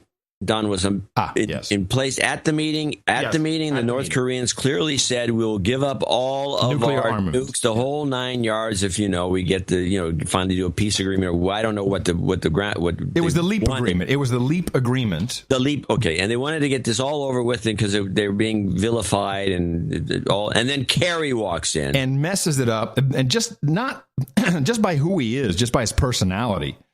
And then the whole thing fell apart where the Koreans launched the satellite that was classified as a ballistic missile launch. It was a commemorative satellite, like a challenge coin, I guess, in space. The North Koreans? Yeah. And challenge coin in the sky. Challenge coin in space. But the implication is that Kerry just really messed that up. Clapper, I asked about Clapper. Well, let's go back to this. We're going to talk a little more about the Kerry thing. Because we have to remember our thesis on this show we deconstructed is that it's not in American interests to have a peace agreement with North Korea. We want to keep them as the bad guy so we can sell armaments. And I asked that specific question because and that's actually the ops. Because he corrected me, OPCON. The United States will no longer be providing, OPCON for the South Korean defense, which means operational control. And the South Koreans don't want us to leave the OPCON, according to Don. They don't want us to leave. No. I think that's because of all the money we spend there. Possibly. And I said, well, it seems to me that what's happening is that we're now selling $1 billion here, $1 billion there. He says, absolutely, the military-industrial complex. This is Don saying this. This is Don. He says, absolutely, he says. Absolutely. So far, all you've done is confirm everything we've deconstructed from whole cloth. Yeah. And surmised, and all we're getting now is just one confirmation after another, proving that we're on the right track with our thinking. Yeah, and I said, so Clapper gets sent over. Clapper, right? But I said he to me seems like a Dumbo, and Don says, it's hard. This guy, it's impossible to do his job. But what he's upset about, the whole idea behind Kim Jong-un letting these guys go, which was suggested by Don to the United Nations ambassador to South Korea, who then made this happen and then called Don back and said, I took your advice and here's the result. So it is indirectly, at least, his responsibility this happened. And the whole point was to have the world say, oh, all right, these guys want to change things. They want to look better on the human rights record. But the way it was constructed with Clapper in the mix is Clapper brought a letter from President Obama, and that's how it all happened. They're trying to make Obama the hero, which is exactly the opposite of what the gesture was intended to portray, which is, hey, we really do want to work with you guys. And Clapper was just the messenger boy. But Clapper is saying the right things, like, yeah, I'd go back. And so Don was kind of happy about that. Then he went into this, by the way, he says, what hypocrites we are about the gulags and prisons. We tortured some folks. He hates that. He hates that Obama said that. We tortured some folks. He's so pissed off because the CIA did this, and he's very angry. It's a CIA guy. I think there's this code, you don't do the drugs you're selling. You can drink and womanize, but you don't torture people. By the way, funniest line of the night. You want to hear the funniest line? So we took him out to dinner. It's a great restaurant. This is like Westchester. So this is where hedge fund guys live. Yeah, it's a good restaurant in that great area. Restaurant. The Barn something or other. You can look it up. And Mickey starts telling the story. We're going to go to Panama. And but this is where it gets funny. Now, I just want to make sure you understand that Mickey is not American, so she doesn't know all the backstories of American history and intelligence operations, etc. But then she says, oh, you know anybody in Panama? And Don just cracks up. I said, and I'm like, yeah, he might know. I said, I don't think he has actually been to Panama. I said, maybe you could open some doors for us. And Don says, yeah, some prison doors. It was of course, for those who don't know, Panama and Nicaragua kind of close together. There was this little thing that happened called, I don't know, what was it called? Iran-Contra? Iran-Contra, that would be it, yes. So it was so funny how she brought that. And Don just cracked up. He thought it was the funniest thing. She was going, what? Yeah.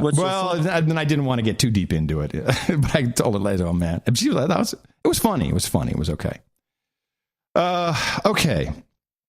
Don was also asking me a lot of things, which was very interesting. He really wanted my opinion. So he said, what do you think of Hegel? And I said, well, he's the right guy because he's a real military guy, and he was wounded. And Don said, yeah, like 3 times. And I said, but Don, all I hear him talk about is sequestration in the budget. And Don's like, yeah, that's all these guys think about is how much more money can we get to him. Then and I was kind of laying my smack on him here, and then he starts going to I don't, yeah, kind of my. You're laying your smack on him? Yeah, the no agenda smack. Yeah, okay. And then so I don't like him. And then he says, you know who I don't like? I'm like, Susan Rice. I don't like that woman. Nice. Yeah. I says, well, she's a liar. And he nods his head. Now, throughout the afternoon and evening, I've been mentioning the Kagans, and he's not responding. So at this point, I say, hey, Don, I've mentioned the name a couple times, but, you haven't said anything about the Kagans. That's because I don't like them, any of them. All of those Kagans, I don't like them. And I said, Victoria Nuland, she's married to Frederick. And he says, yeah, I get, who was Victoria Nuland again? I said, Assistant Secretary of State. She was the one handing out cookies in Ukraine. He goes, 86. He can't follow everything. No, he can't follow everything. It's not his job to. Right. So then we slip into... I would imagine him just going, oh. So then we slip into Putin. And Russia. Putin! And lo and behold, because of the North Korea, Russia, Moscow connection, which really started with Putin canceling the $6 billion worth of debt. You may recall this happened maybe a year ago, I think. I don't remember it. Yeah, he canceled $6 billion worth of debt and is using the remaining $1 billion of debt to build stuff in North Korea. Oh, okay. And here's the kicker. Don has now been asked. Well, no, let me rephrase. He hasn't necessarily been asked, but it appears that he will be a wheel in the machine of working with Moscow, the United States, and North Korea. He may go to Moscow very soon, but he'll let me know. And I think what is going to happen, the way I understood it, there's going to be a big powwow in Helsinki. And this is because that's kind of the perfect place for North Koreans and the Russians and even the U.S. and the EU to all come together and start to work on stuff. And this is where I kind of said, hey, man, it's so obvious what's going on here with resources. And he's actually, at this point, he's looking a little sad. Maybe he's sad because I figured it out and I'm able to put it in one paragraph, and I say, hey, it's obvious why Syria is being rebelized and all this stuff and back and forth. And it's all, to push Putin back. And he said, well, I will say the expansion of NATO, he says, was reckless. And we really were stupid the way we put that together. And I said, well, do you really think that Putin is this out of control, crazy guy, the revisionist Russia who wants to... He says, no. But there is patriotism in Russia, and they really do want to be a big world power again. And they do feel threatened. And he says, like he said about North Korea... Like they should. Yes. NATO's moving in on them, and this is a history of like Napoleon going into Russia for some reason, Hitler going into Russia for some reason. Yes. Anyway, we know exactly basics. And so it appears to me that PCI, the Pacific Century Institute, is now also going to focus on Russia. And there's a new ambassador, and Don feels pretty positive that he said, what I don't want is I do not want another Cold War. He said it was so senseless, and he has big respect for the Russians. I think he even said that he had written an op-ed or some bits in the book. He said, in hindsight, I would have reworded what I said about Putin and about Russia. So he's backpedaling a little bit. I think what he was saying in the book. You read it. He about pretty much the party line almost about Putin encroaching on crossing borders and what everyone else is saying. And he felt a little sorry about that. Chiners. Don's very encouraged by Obama reaching out to Xi Jinping, and I said, this climate deal. He said, that was all baked and prepped before he even put his foot on Air Force One. He said that was just window dressing. The complete bullcrap means nothing. All agreed to. Hey, here's what we're going to announce when we're there while we talk about whatever we're really talking about. Found that interesting. Yeah, that makes sense. The whole thing, because it was a scam of an announcement. In 2030, we started doing stuff. Yeah, the whole thing was, but everyone was all, the Bill Maher's of the world, all happy. Yeah, exactly. And then, we're talking about Syria, the pipelines, and he says, "Well, what do you think about ISIS?" He asked you? Yes. Huh. I looked at him and I said, "You're kidding, right? You don't really think that's real, do you?" And this is where he comes out. I think the president should be using, and this is the CIA guy. I think we should do targeted. We got the drones. We can take them out. I said, Don, hold on a second.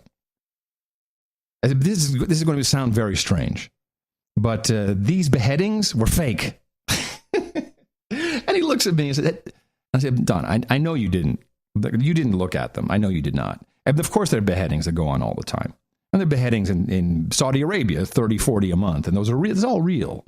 But these beheadings that were touted by the president and the State Department and everyone else were fake. They're video trickery. They're just not real. And this is one big marketing ploy to do what we always do, rubbleize.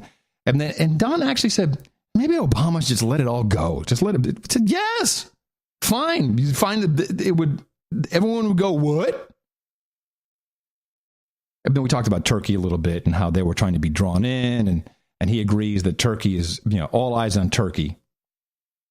And now he's getting a little tired, and maybe I have more notes and stuff. I can't think of anything to ask about. Well, here's the big thing. I said I need an intro to Bobby Inman. Ah, right. I asked for it. He said, "Oh, just give me an address to send a handwritten note." Okay, well, I'm sure I can find that. What, Inman's address? Yeah. Yeah, we already Googled around. Googled around his house in the Google car. Yeah, so Don is happy to send a lot of black SUVs parked around his house. And by the way, this is how it works. We don't when you're being introduced from one officer to another. It's not a phone call. It's a handwritten note on his stationery. Ah, that makes sense. But he topped me. He says, "I'll tell you what. I do speaking engagements around the world. All I ask for is travel and lodging. I don't take a fee. I'm not interested in being paid. Get me a speaking engagement in Austin, and I will come and I will invite everybody I know in the area to come." I'll be down there. Yeah, the hell you will. Absolutely. So if anyone who's listening, we need get me down there. Yeah, we need someone from UT. It should be University of Texas would love to hear from this guy. Which department should we have? I mean, because his main thing is political science would be the easiest. Mm-hmm. So I'd go with political science, right? And they'd be glad to say. And I think that's the best department to go for because that makes nothing but sense. The business department, the business school would probably be interested too, but political science would really draw a big crowd. I think he could pack them in.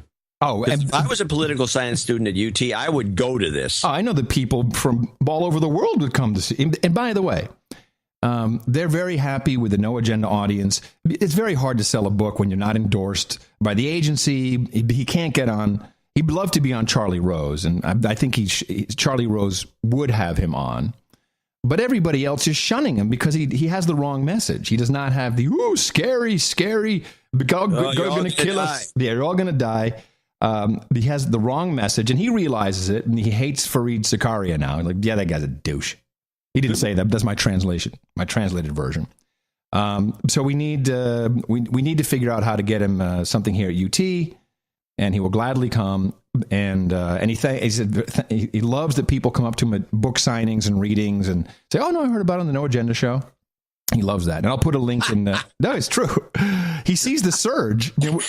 We talk about it, and then but he's not going to get rich off of this. It was kind of interesting. He says, people say I should get on social media. I said, screw it, Don. You're on social media. We do that for you. You don't need to do that. Waste the time. But I also said, don't feel like you need to judge your success by sales numbers.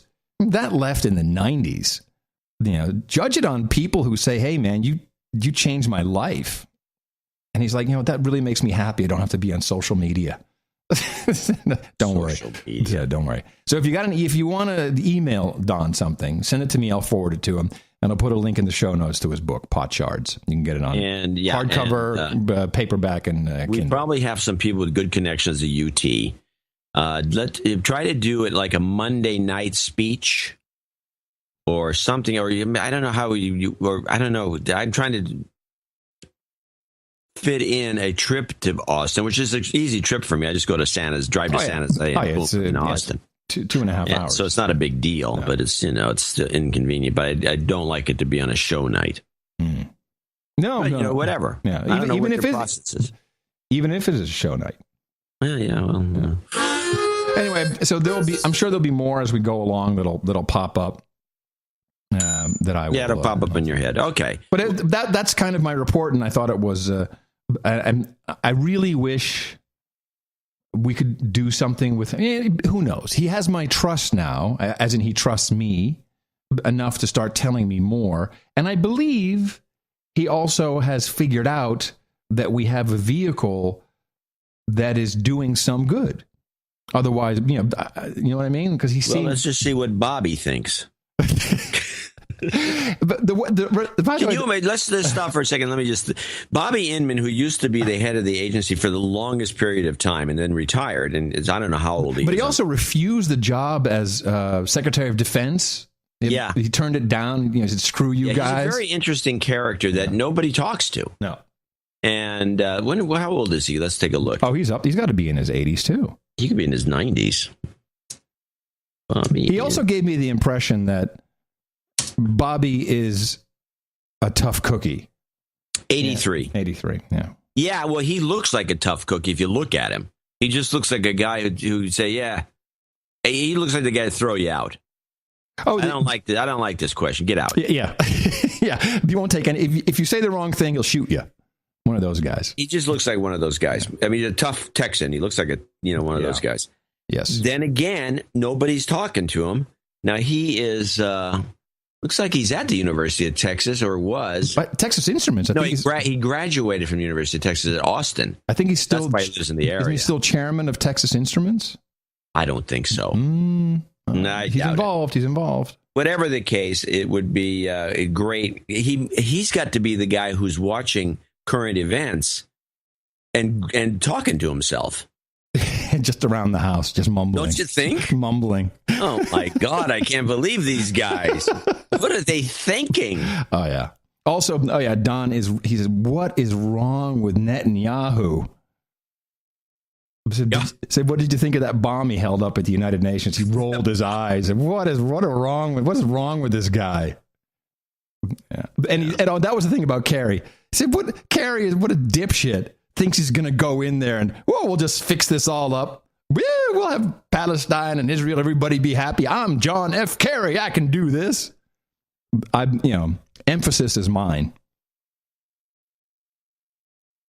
All right. Anyway, we'll work on that. All right. To take it to the transition thing? Yes, please. I do have a clip. I don't like these clips. I don't like clipping them. I don't like running into these clips. I hate it. But I do have a clip from Scorpion.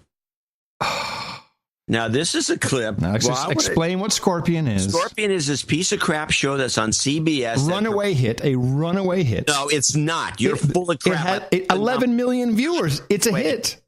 They say it is. It's not. If you look at the numbers, it sucks. It's barely pulling its weight.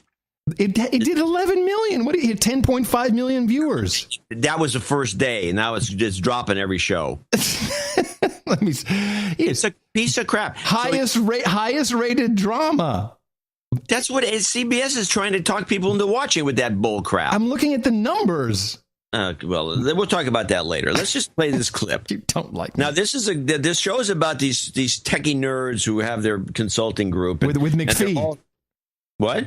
McPhee is in it. Yeah, McPhee's in it. The hottie. And we have, and they keep dropping this technical stuff that's supposed to impress the audience with some of the dumbest bull crap imaginable. They took over a car and started driving it, from like a mile away because they accessed the Wi-Fi network in the car.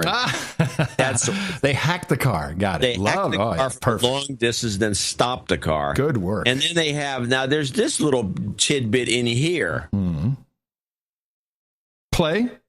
Yes. PAC contributions. This morning, I came across a wire transfer made 2 weeks ago labeled CA78SE. Okay. I had no clue what that meant, so I opened the file. There were a number of contributions, but no names, which is a huge red flag. So I copied the file onto a flash drive to run it by our co-counsel. But when I went to print it, the file was gone. Money laundering. That's my guess. My guaranteed Barnright monitors their whole system. As soon as you open the file, they knew you were looking at it. They had an override word macro triggered to delete it. They certainly knew something. An override word macro? An override word macro trigger to delete it. Yeah, I got one of those. I think they just make this stuff. I think they have boom, guys that can, let's string these words together, and I'll bet you this will sound great. It was worth it. Yeah. My goodness. Good one. McPhee. Back to the pipeline thing. I do have a couple of things. I thought the senator from South Dakota, a woman who's a Democrat. Oh, this is the Key XL pipeline. Yes. I wanted to get these clips out of the way. Yes. Having had Nancy come up with her poster. This I thought was one of the most a classic. This is the clip. Senator, just a pipeline. Okay. I think we need to be honest about what we're talking about here. And I frequently say that the pipeline has taken a role in American politics that is way disproportional to what it is. It is a pipeline. There is over 2 million miles of pipelines in America today. This is going to be just another one of those, and it's going to be state of the art. There's actually I don't know if it's 2.6 or 2.9 million miles of pipeline. This pipeline, what's a couple thousand miles? Yeah. Millions of miles of pipeline. And so what's the fuss around this one? And again, it's because it's symbolic and it has to do with global warming. Yeah. Well, what it probably has to do with contracts or something. I mean, I think in the back, that's why I want to go to Washington and look through the files and get and find out what this guy Whitehouse. I have Whitehouse here, that douchebag from Rhode Island. Ah, yes. Who is the Black Pete? That guy? Yeah, that's Whitehouse Black Pete. So here's Whitehouse on the pipeline. Actually, you want to do the other one first? Whitehouse on global warming first. You will see our capital city flooded to the top of the buses. Write it down in the Red Book, John. Our capital city flooded to the top of the red buses. You will see houses smashed to flinders. Flanders. What is a flinder? Stop. I'm sorry. I have to stop this. Flinder? I think he meant Tinder. I think Tinder something. He said flinder. I don't think there's a word. I don't think flinder is the right word in this usage. Flinders. No. Small pieces, splinters or fragments. Wow, flinders. Good word. Why would anyone use that word? Good word. Hey, I give Whitehouse a ding for a good word. Flinders. Anyway, he goes on. Let's just skip the rest of that. I know why. It's only 20 seconds. It might be funny. No, it's not. Come on. I'm fast. I thrown up in 1938. Okay. All right. Back to the pipeline. Yeah, play his little complaint here, and then you get to you see that this guy, something is wrong with this guy, and I'd like to find out what. Okay. Well, she's studying the dictionary. She is passionate about getting this done, and it's because of her efforts that we are here. And I have to say that I am just as passionate as she in opposition to this bill. Many of us come from coal states or oil states or natural gas states. Rhode Island doesn't have coal. At least it hasn't in generations. We used to mine coal in Portsmouth and Cumberland, but it's been a long time. We don't have natural gas sources. We don't pump oil. What we do have is a coastline. And at that coastline, what coal and oil and natural gas are doing to all of us through the operation of natural laws, through the operation of laws of science, stuff we can't get around, this isn't opinion, is really harmful to Rhode Island. Naval Station Newport has a tide gauge. My friend Senator Manchin was kind enough to come and visit from West Virginia, and we started out bright and early in the morning, and our first stop was with the Navy folks down at the tide gauge.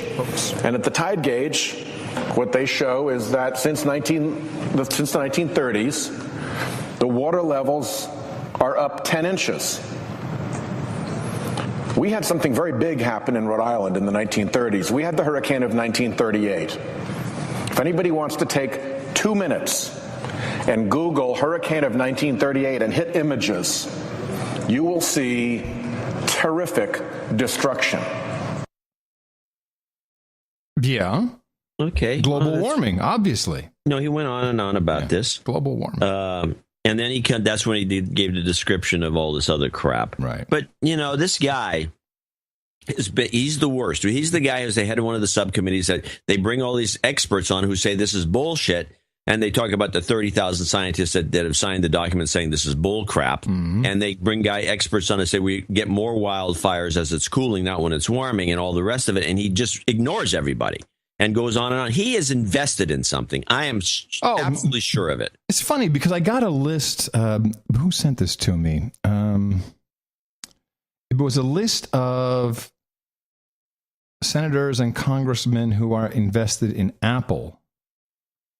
Someone has a list. There are lists starting to. There's about time people start. You have to go over to. Here, 48 members of Congress are Apple investors. Huh? But big money. Yeah, no, these guys are all big. These aren't slouch investors. No. Another one in that same campus is Markey, the guy from Massachusetts. Markey Malarkey. And Markey Malarkey, here he is going on and on. He takes a different approach and decides to be just a drama queen with his presentation. Gentlemen, we still import approximately the same amount of oil in 2014 as we imported in 1975 when we put the ban on exportation of oil on the books. We're still exporting young men and women overseas into the Middle East to protect tankers coming into our country. Oh, wow. There you go.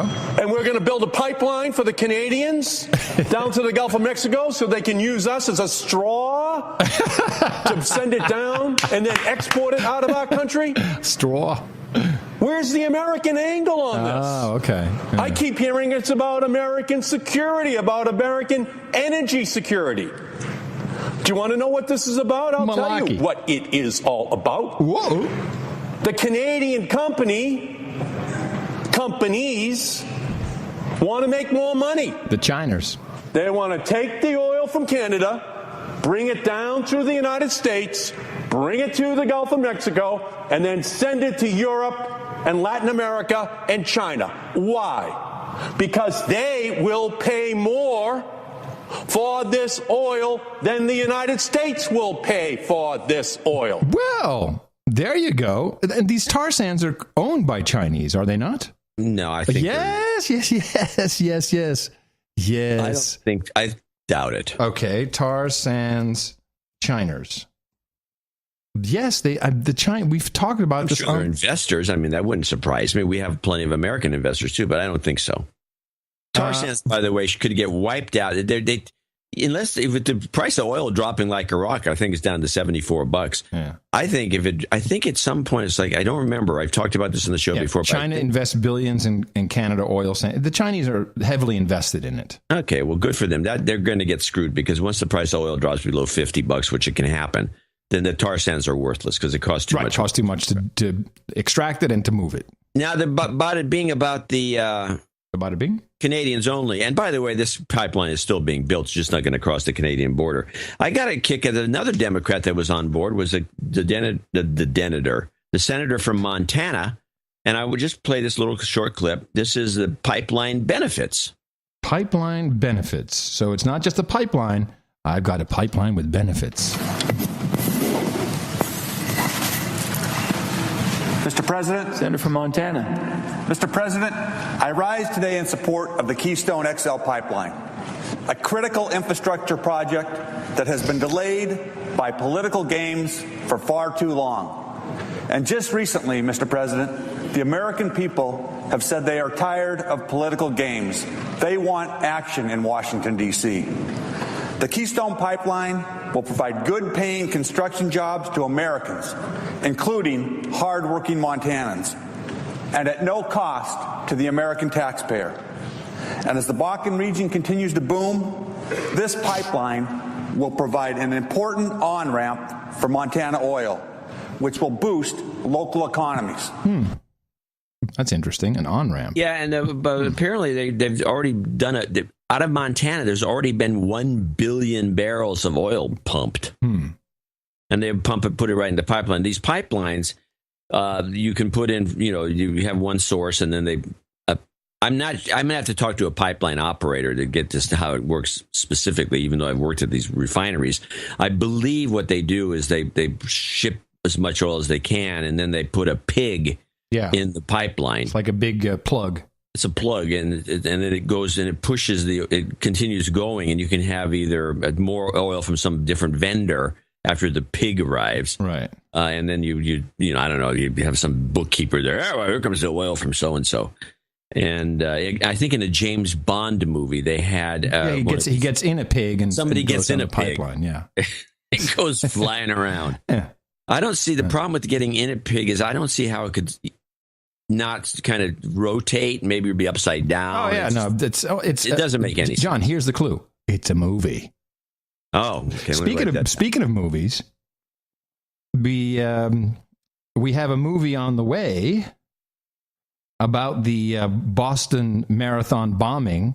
Since we don't actually have the video footage of the Tsarnaev brothers planting the explosive pressure cookers in the backpacks in the trash can, as everyone says they did, as every documentary 60 Minutes has shown in dramatized footage, as the governor of the great state of Massachusetts says he knows it's there but hasn't seen it himself, but now they're going to put it in a movie, it will be real. That's how you do it. Yeah, and the movie will be called Boston Strong. Come on. Come on. Yeah, that's a terrible title. That's true. Boston Strong. Did you get the note from one of our producers who told us that when we're doing the story on selfies, that the network ABC that was running this thing has a show coming up called Selfies? No, it's already been canceled. Oh, good. Yeah. The show was called Selfie, and it's been canceled. Well, on the topic of the Boston bombers and these other incidents. Oh, before you do that, yeah, I have one clip from the Senate. Oh, okay. The Keystone Pipeline. Well, if you're going to play that, then I get to play the Nancy Pelosi follow-up. Well, this is not a pipeline. It's just about stupid people. I said Nancy Pelosi again. I know, so I'm not going to play that. If you can show me a Nancy Pelosi clip, I'll play that. But, I don't have a Nancy Pelosi. Well, then we misspoke. Then we can't play any. You do have one, and her head is gone. Oh no, that's Feinstein. No, okay, listen. Listen. There was a discussion, a congressional hearing about the Secret Service and how they're functioning. And they had the new guy on, the deputy director of Secret Service, who was now standing in for the previous director. She got fired. Did she resign? I think she resigned.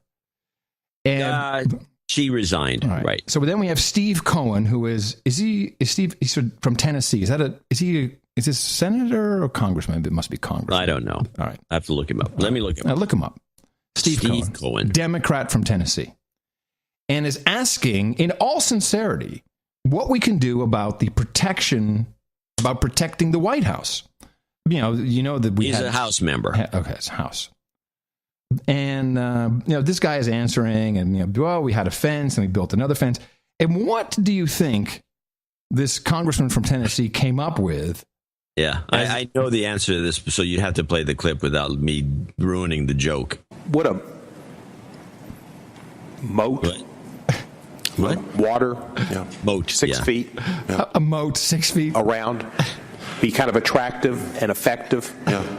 Sir, it may be one of the things we balance. It may be, sir. Disneyland. It may be. It may moat. Be. I think we should do it with a drawbridge. The moat with the drawbridge would be ideal, and it would stop these maniacs from running up to the door. Yeah. I think it'd be just a mosquito lair. I mean, just a place to be a mess. They'd have to really make that water toxic. I think we should do it. Moat. So what an idiot. So then when it freezes in D.C., it freezes quite severely in the winter, then people can skate across it. Yeah, you skate around and around the White House. You could have an event every year. For that to be a serious question. Moat. That's not a bad idea, Senator, Congressman. We could do that. Really quite ridiculous. Yes, I would say. What I'd like to do... I'm sorry, you wanted to say something? No. I am going to relent. Go on. Hit it. Oh, yeah, I do have one thing, since we talked about the Boston brothers. The Boston brothers, yes. I thought this, when I heard this clip, this was on one of the... I don't know, this may have been on Al Jazeera. I'm not sure where I got it, but when I listened to it, I said, oh, there's the irony of Sandy Hook. Because when we deconstructed Sandy Hook, it was part of a process that was going on a 6-week cycle, which seems to have vanished, that was trying to get people, it was the Democrats' attempt to get people to get women to quit the Republican Party because it was filled with guns.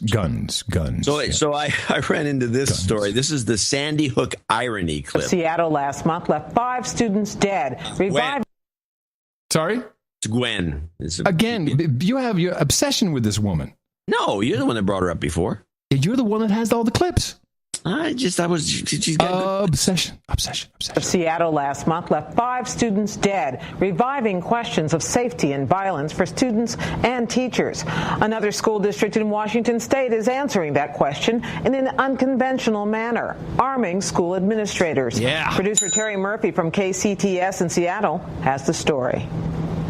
The incident that happened at Sandy Hook, for me, for our community, was a tipping point because it really opened everybody's eyes. How can we keep our children and our staff safe? In the Toppenish School District, the answer to that question is to let school officials carry guns. We've taken the stance where we're arming our administrators. Funny you have that clip because Mickey and I had we just gotten home. We're tired, and Wednesday nights. It was last night. This, I think, right? Wednesday nights typically we'll order 2 gluten-free pizzas from Domino's. They make a good one, and we'll just watch 30 minutes. We'll because I start prepping in the afternoon. I prep up until midnight, sometimes 1 or 1:30 in the morning, and we'll watch some stupid TV. But it was only Real Housewives of Atlanta, and I don't like that. I like the Real Housewives of New Jersey or of New York, but I can't watch the Atlanta. And so that was Atlanta. And you give me crap for watching O'Reilly. I'm just telling you. And, okay, go on. And then we said, well, let's take a look at E. And they had this new thing, E Live, which is just unwatchable crap. And then let's take a look at PBS NewsHour. And this was on, and just the portrayal of, they have the guns loading at the range. And so I just got so disgusted by the coverage. Because, of course, it's a solution, but they really portray it, with all the scary guns and everything. It was annoying. I had to turn it off. Really, it was, I just want some stupid TV, not this. It was very dramatic. You want stupid TV, not this, which is stupid TV. It was really, really stupid TV. It was too stupid even for me. Okay. I had one more thing I wanted to do maybe before we go into break. No, maybe not. No. Okay. I got the clip that transition. Follow the clip right away with the break music. Okay. I don't know why, but I think it will work. Okay. This is the latest pot report on CNBC. Governor Jerry Brown expresses the same concerns Larry has, that when you go to Denver and you see a lot of people smoking a lot of pot, do you want that in your town? Well, as it becomes more widespread, is that different? But to Kevin's point, if you're investing in a barcode system that can track from seed to bank, which can be used in other industries, or if you're investing in a child-proof package that allows you to carry your medications with you, you are far removed from the marijuana. That may be a legitimate business outside of pot. Kate. I just want to say I think Larry made a really important point, and I don't have a lot of patience for all these pot stories. I feel like people find it titillating and it's fun to talk about, but the reality is it is a gateway drug. I think it's way too narrow for a show, and I'm going to leave it at that. Okay. I'm going to show my support by donating to No Agenda. Imagine all the people who could do that. Oh yeah, that'd be fab. No Agenda in the morning. That's right. Pot is a gateway drug. I smoked it for 10 years, and I became a podcaster. There you go. There you go. It can kill you. Gateway to podcasting. Pot is a gateway to podcasting. It can happen. You have to be careful. Warn your children. We do have a bunch of people to thank for show 671, including Christoph Schotteldreyer. I believe Schotteldreyer. Schotteldreyer. I think that means screwdriver. I don't think so. Yes. You think so? Yes. Oh. Schotteldreyer. Anyway, he's in Bad Fallingsbostel, which is, I guess, one of those little resort places. Schotteldreyer, maybe plate spinner. In Deutschland. Yeah. And he says that wants to bring some karma to his dad who had a stroke, and some to his wife who has me. I commute 700 kilometers per week. Wow. You save my sanity. May I ask for a stammering Obama? Whoop him, and it was worth it. Karma for the old man. We'll do all this at the end of our segment here. Make a note. Yeah. Chad Inman in Los Angeles, California, 12345. Aiki Kitagawa in San Jose, California. He did send a note in. He came in with 12345.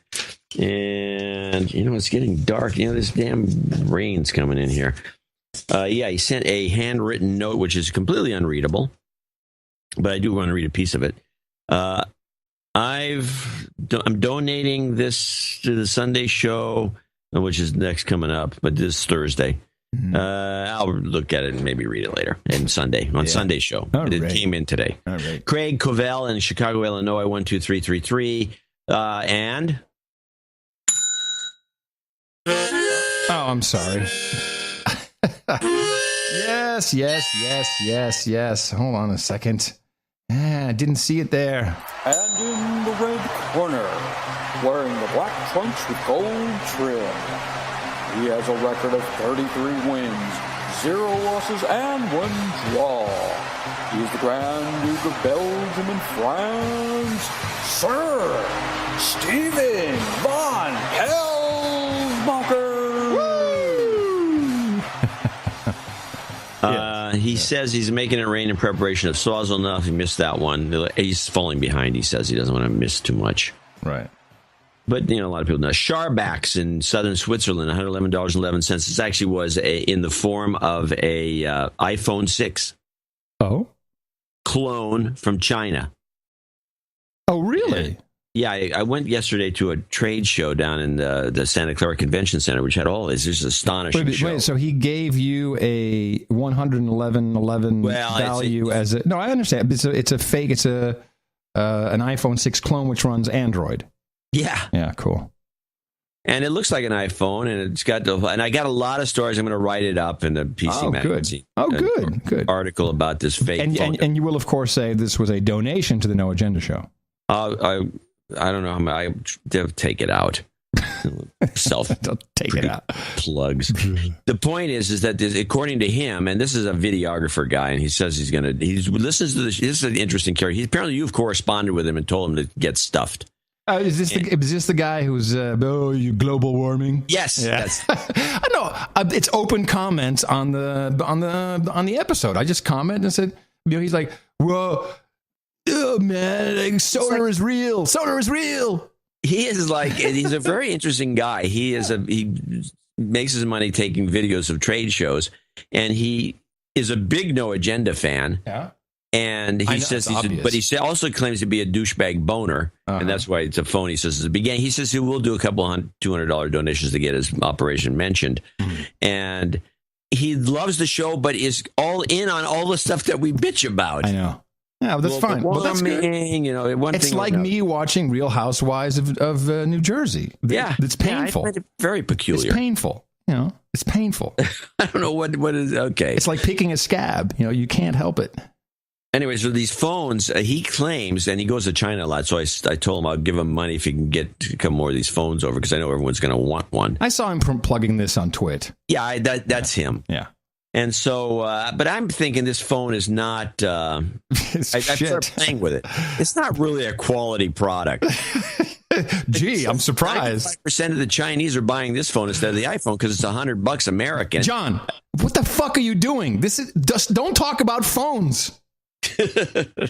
I'm stopping this. Good point. I'm stopping this.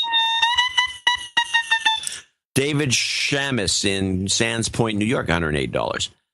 Chris Johnson in Edmonds, Washington, where the ferry boat goes, $100. Dave Bozeman in Wilmington, North Carolina, $100. Sir BrianBarrow.com in Royal Wootton Bassett, Wiltshire, UK, $100. Anonymous in Sydney, New England, Nebraska, Sydney, Nebraska, which I think I've actually been to, $88.91. Robert Goshko, Sherwood Park, Alberta, $69.69. There he is again. My lords, dames, knights, slaves, and elites, please be upstanding for another donation from the Grand Duke von Pelsmackers. I have to read his comments since he's the Grand Duke. Brilliant newsletter deconstruction. Yeah. Swazenoff from Stephen Pelsmackers. Thank you. Thank you. It drops those in occasionally. Grand Duke. Jean-Claude Schmid, $69.69. Sir Rick in Arlington, Washington, $69.33. Jeffrey Schwab in Olympia, Washington, $67.67. Christopher Gray in Grand Blanc, Michigan, $66.66. Renee Labe in Santa Monica, $60. I have a note from her. Oh, yeah, Yeah, just a note saying you guys are doing great. That's awesome. What small note, but nice paper.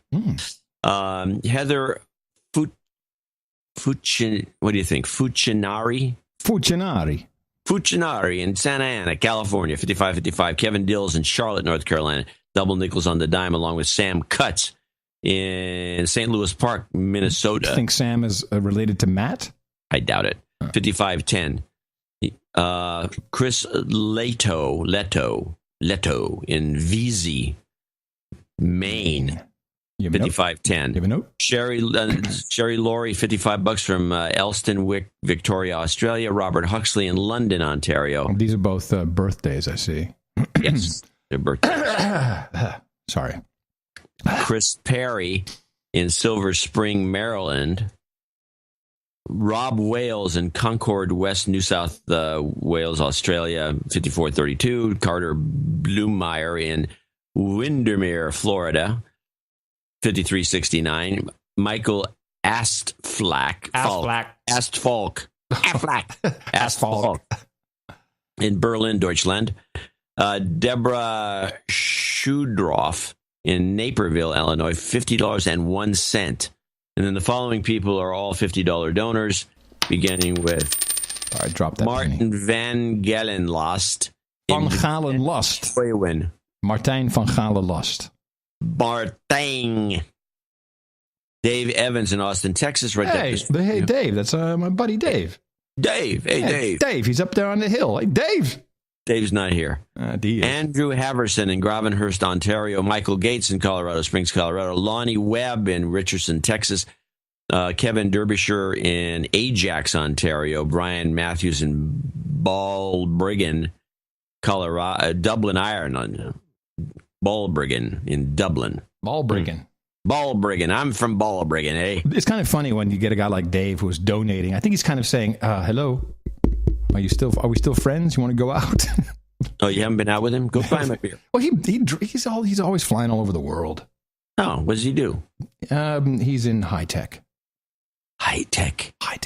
Angela Castaneda in Henderson, Nevada. Oh, Dame Angela. Dame Angela. Oh, sorry. Mm-hmm. Rosalind Furness in Turnbridge Wells, Kent.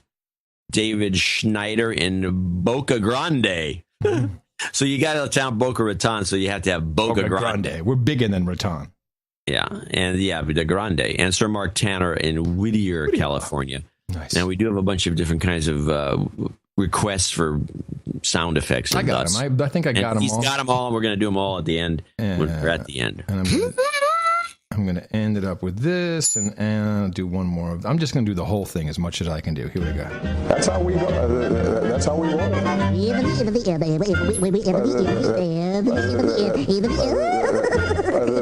That's all, folks. And that's the story. Get out there, whooping the Constitution. It was worth it. It was worth it. Boom shakalaka. Boom shakalaka. And her head is gone. You've got karma. There we go. I think we got just about everything in there. And thank you, of course, to our everyone who's donated under $50. Our monthlies, it is highly appreciated. Thank you for listening to what I said the other day on the show. People stepped up. It's just the model, the value for value model works. People just need to be reminded that it works that way. I love it when people say, "You're too popular, that's why." "Oh, your attitude has changed, that's why." "You suck." Well, maybe that's true. It's strange sometimes. I think all we need to do is remind people. We got a guy. We don't mention anybody under $50 because it's considered anonymous. But I can read a note. Yeah, why not? This guy says he donated 50, and then now he's 33. I guess it's for, I don't know how he's got this set up, for a podcast license for my unsuspecting wife, Casey. Uh-huh. November 30th is our anniversary. Her favorite segment and mine. This is a segment that we don't have, actually. Okay. But okay. Is the Yeah Guy.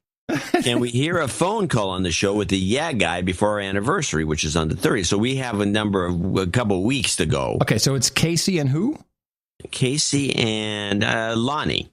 So it's Lonnie is the guy and Casey is his fiance? Yeah, I guess. Do you want to do it? I know what to do here. You have to have a question for the guy. Yeah, I got it. All right. Hello? Yeah. Hey, this, Lonnie and Casey? Yeah. So they're getting married, huh? Yeah. Is she hot? Yeah. Oh, yeah. All right, thanks. Later. Yeah. Dvorak.org/NA. It's your birthday. We congratulate Sir Philip De Silva, who turns 25 today. Robert Huxley says happy birthday to Lotta, turning 55 today as well. Sherry Laurie will be celebrating on November 25th. And Thomas Butterick, soon to be a knight, says happy birthday to his brother Samuel and his college buddy Andrew Smallman, as do we, all your friends here at the vast staff and management of the No Agenda Show. Say happy birthday to you all. It's your birthday, yeah. And we congratulate Sir Mike Nikolaichuk, who becomes a baronet today, which means he's well on his way to a protectorate, as his next step will be baron. And then we have 2 knightings, which is very, very posh. We'll grab the long blades for today's ceremony. And I would like to request Kristen Smith and Thomas Butterick to step up on stage. Both of you have supported the best podcasting universe in the amount of $1,000 or more, and thereby you're joining the very elite group of knights and dames. And I hereby pronounce the Sir Quiston of Lincolnshire and Sir Ladyfingers of the Displaced Texans. For you, my friends, we've got hookers and blow, or hookers and molly, rent boys and chardonnay, poppies and port, porn stars and pot, cunnilingus yoga and jambo, cannabis and cabernet, long-haired heavy metal guys and scotch. And, of course, there's always the mutton and mead, which is not as tasty as some of the other things on the menu, but always a guaranteed winner. And filling. Filling. Please go to noagendanation.com/rings and get your information in there so Eric the Shill can send that off to you. Now, I have a little deconstruction work I've been working on. I've been saving for most of the show. Would have kind of fit in a little earlier when we were talking about Don, but this is the president came out and called the Peter Kassig murder, the beheading of which there is no actual visual evidence of the beheading, pure evil. Evil. And, I decided to look into this guy. Oh, great. Boy, oh boy. I mean, why bother, you might think? I think I already know this is going to be a winner. And let me just see what the president said. He said, oh, by the way, the guy's name is no longer Peter Kassig. It is Abdul Rahman Kassig. You see, he converted to Islam. Oh. Before he was killed. Oh, and there's a controversy over this, of course. Controversy. Well, the president says Abdul Rahman was taken from us in an act of pure evil by a terrorist group that the world rightly associates with inhumanity. Do you think that's a little bit of prose and drama in that statement? Do you think he's trying to... Hyperbole, thank you. That is the... Like Jim Foley and Steven Sotloff before him, his life and deeds stand in stark contrast to everything that ISIL represents. And he gives us a little history. While ISIL exploits the tragedy in Syria to advance their own selfish aims, Abdul Rahman was so moved by the anguish and suffering of Syrian civilians that he traveled to Lebanon to work in a hospital treating refugees. Later, he established an aid group, Sarah, to provide assistance to Syrian refugees and displaced persons in Lebanon and Syria. These were these selfless acts of an individual who cared deeply about the plight of the Syrian people. So I figured, well, you know what? I got some time anyway. Why don't I go check out this Sarah that he started? Sarah International, sarahmedic.org. And if you look at their homepage, sarahmedic.org, due to the present security situation in Syria, Sarah has temporarily ceased its operations.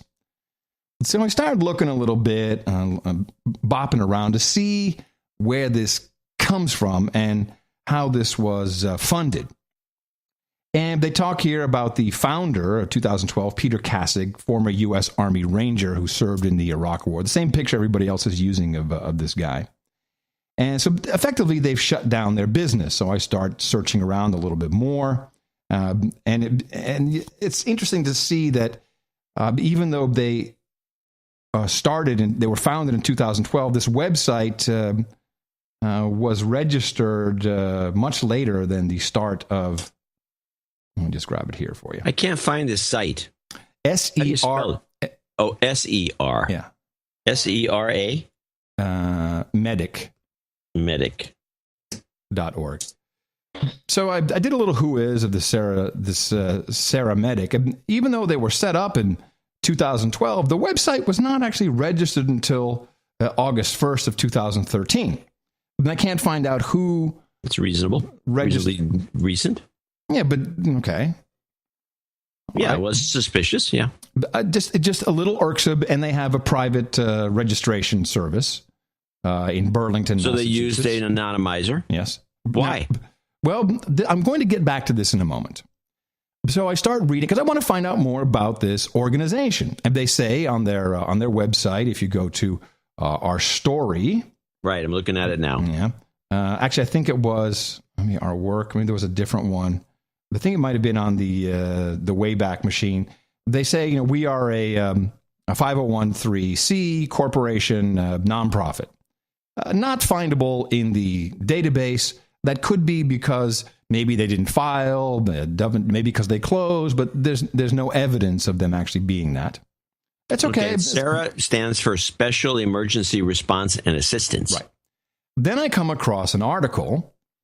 This is an article about Elliot Stempf. And I come up with the Elliot Stempf because if you go to the Wayback Machine, you look around at the Sarah International, you see the name Elliot Stempf pop up, which is no longer on the website as it is today, the way they've closed it down. But Elliot Stempf, and he's the contact for this Sarah outfit.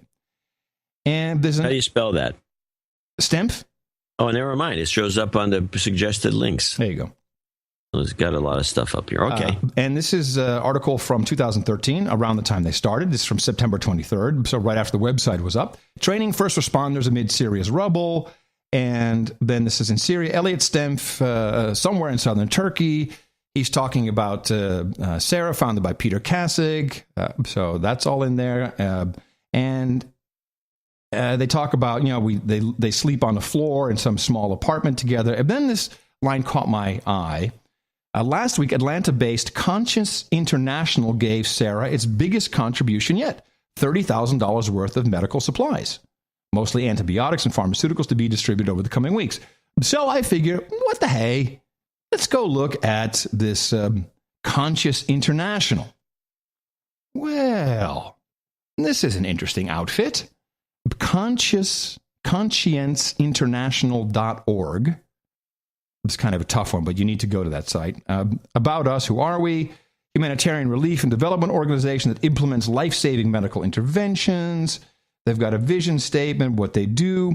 And then as I'm looking about who the people are in our leadership, we have the founder and president, James E. Jennings, Ph.D., and he is founder and president of Conscious International and executive director of U.S. Academics for Peace, a unit of Conscience International.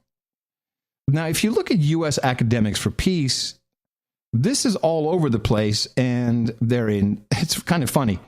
They have rapid response to the following places: Turkey, Iran, Pakistan, India, Haiti, Indonesia. These guys are everywhere. And they are primarily funded, this outfit, by, come on, John, give it a try. The State Department. Yes, USAID, absolutely. Okay. And then I did just for yucks, I did a Who Is lookup on their website. Hold on, I don't want to misquote, so I'm going to open this up. I saved this. And here we go. I'm going to open it in a different window, can have them next to each other. Oh, lo and behold, registered and protected by the exact same registration privacy group in Massachusetts as the SarahMedic.org. Yeah, they're both trying to cover up who they really are. Of course, that's the only reason you use an anonymizer. And if you look at the websites, they are built exactly the same. Exactly the same. In fact, they use almost the same template. The template. I'm going to use it. It also has a great mobile template, which automatically shows up when I was looking at it on my Nexus 7. My last newsletter had a nice mobile template. So these are created by the same people. So now I have a connection between yet another one of these so-called beheaded people to the State Department through the people financing them. This is becoming annoying to me. Yes, it's annoying to anyone listening to the show, because it's annoying that our own government is trying to bullshit us to such an extreme. Then, this is again part of what was the name of that act that was been repealed so you can propagandize the Smith-Mundt Act.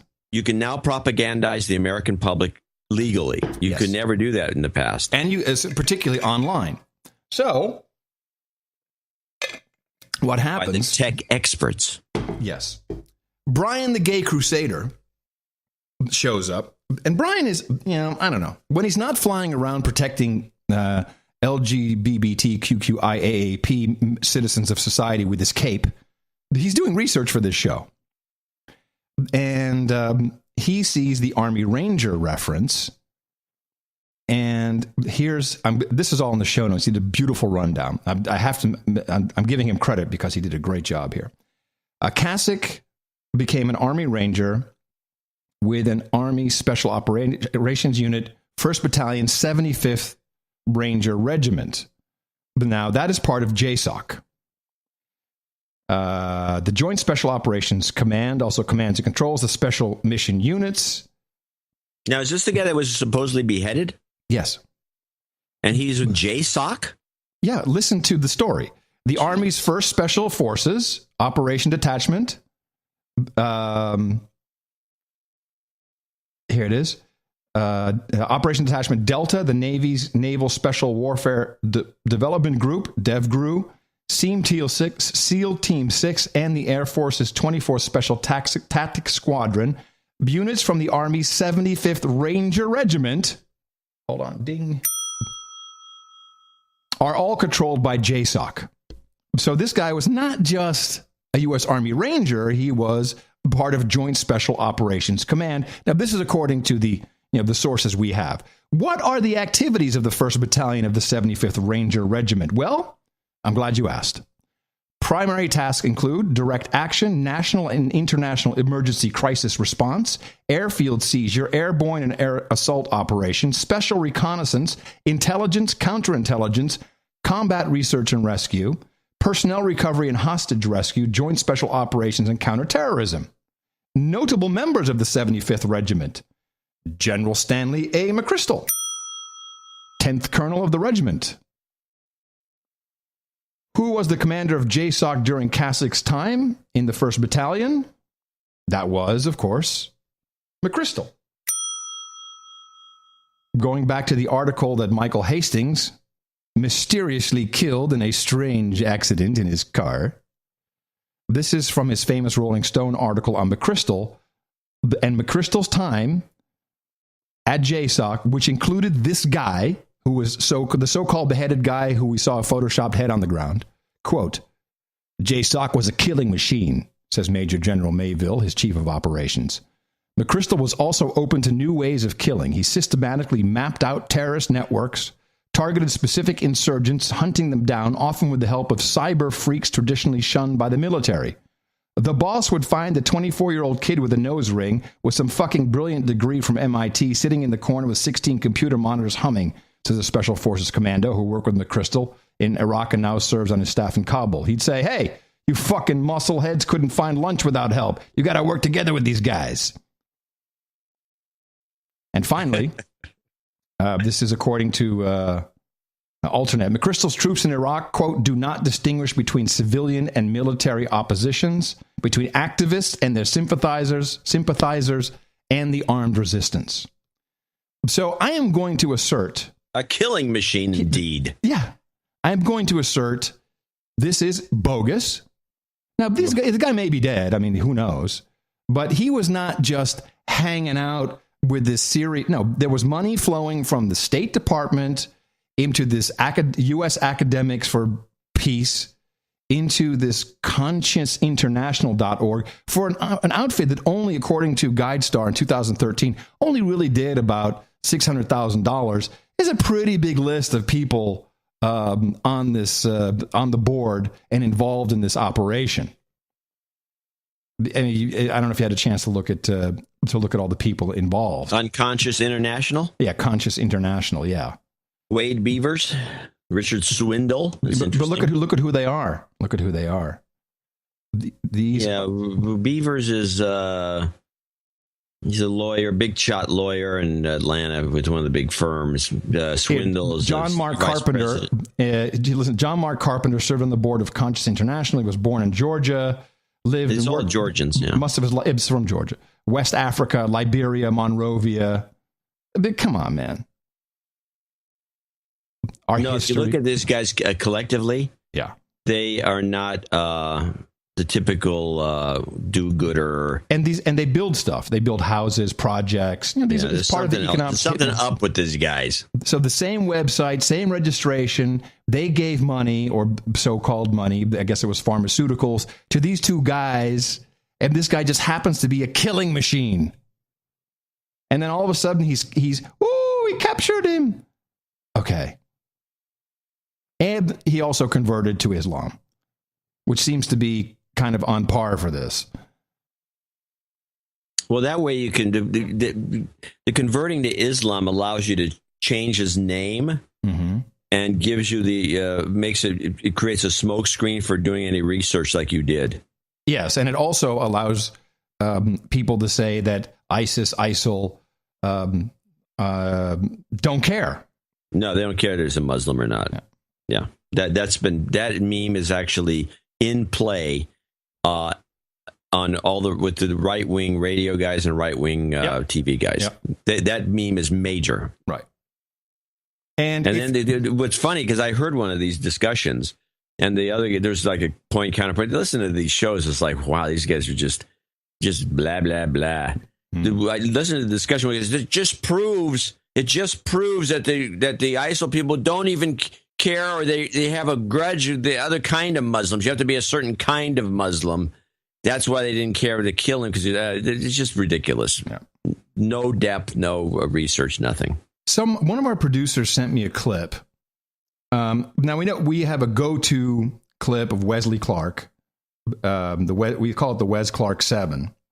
And I think I should just play that little bitty piece here. Let's see. Here, Wes Clark 7, where he talks about, well, it's easy. Here we go. So I came back to see him a few weeks later, and by that time we were bombing in Afghanistan. I said, are we still going to war with Iraq? And he said, oh, it's worse than that.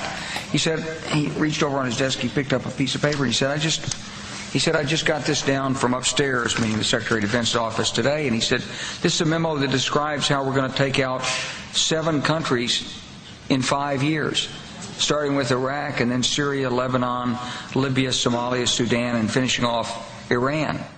Now, this was about, the key here is 7 countries in 5 years. Our producer found this clip of Wesley Clark, which is it's the same message, but there's a reason why and remember, this is 2003, I believe, when this, was this 2003? Was this right after the 9/11? It was during his, what, the Clark? Yeah, the Clark clip. I have to look back on it, but I thought it was when he was running for president. Here is the same information expanded, and pay attention to the reason for 5 years. It came back to me, a 1991 meeting I had with Paul Wolfowitz. You know, in 2001, he was Deputy Secretary of Defense, but in 1991, he was the Undersecretary of Defense for Policy. It's the number 3 position at the Pentagon. And I had gone to see him when I was a 1-star general. I was commanding the National Training Center. I said to Paul, I said, and this is 1991, I said, Mr. Secretary, you must be pretty happy with the performance of the troops in Desert Storm. And he said, well, yeah, he said, but not really. He said, because the truth is we should have gotten rid of Saddam Hussein, and we didn't. And this was just after the Shia uprising in March of 91, which we had provoked, and then we kept our troops on the sidelines and didn't intervene.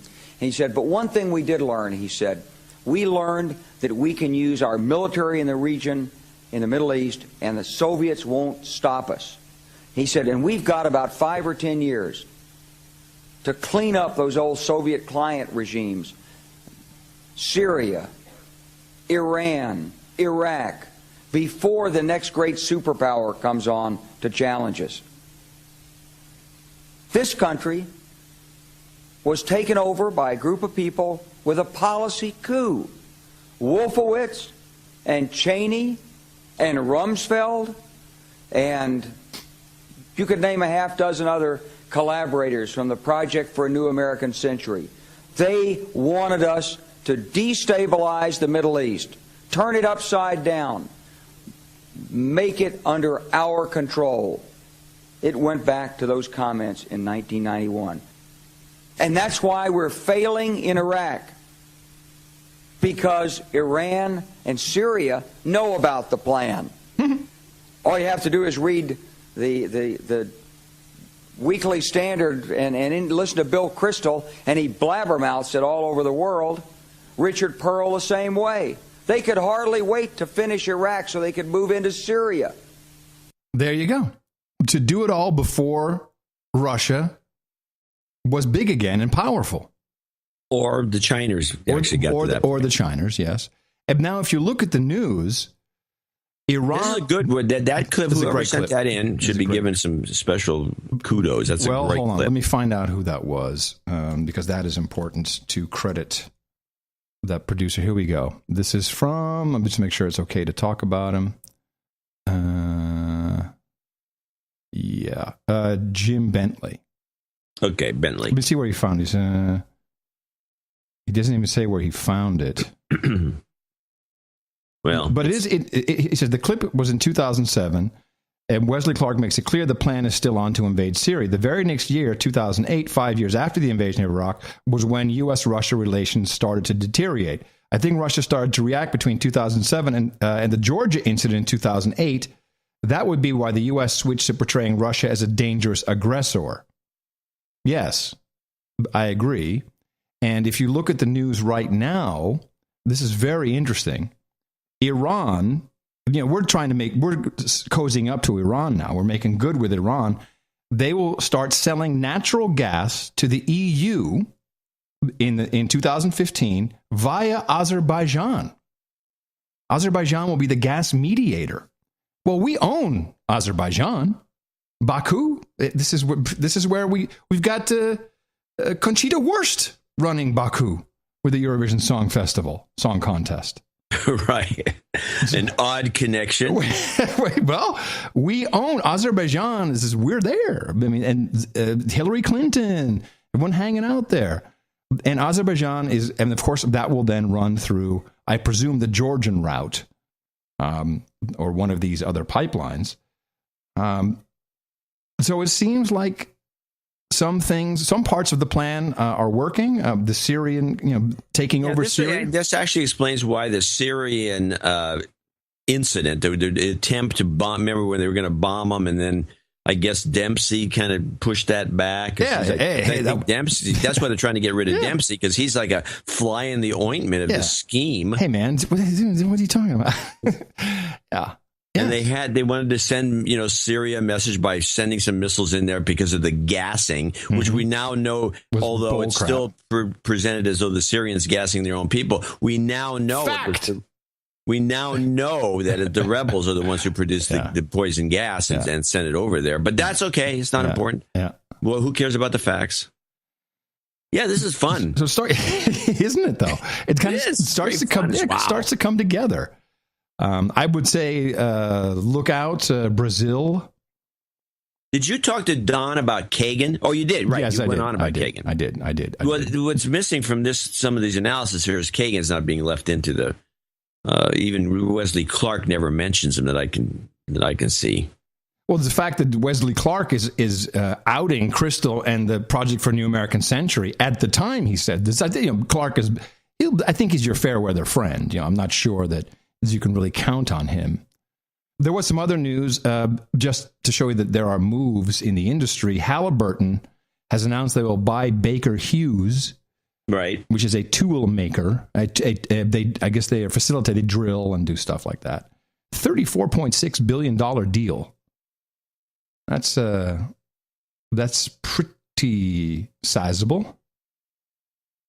Yeah, that makes them the second biggest company of this sort. And I'm thinking that this is really what it comes down to. I like the Syrian angle on this. Do it before Russia or China, but I think it's clearly meant. Well, the whole Syria thing has got to have these guys at their wits' end, because that never happened, right? And now it looks less and less likely. And the Russians, so we're making the Russians' life miserable by creating that episode in Ukraine, which is we're behind, as it's so obvious.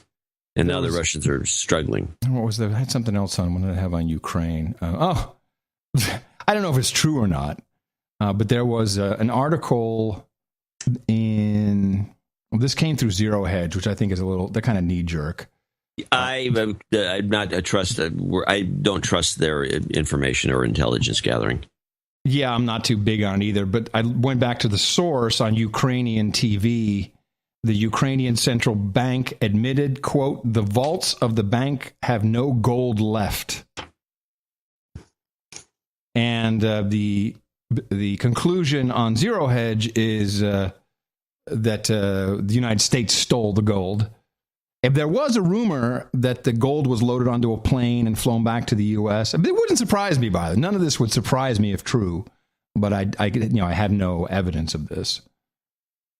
Yeah, I'm not. But just because you brought up Ukraine, I'm just going to put it out there.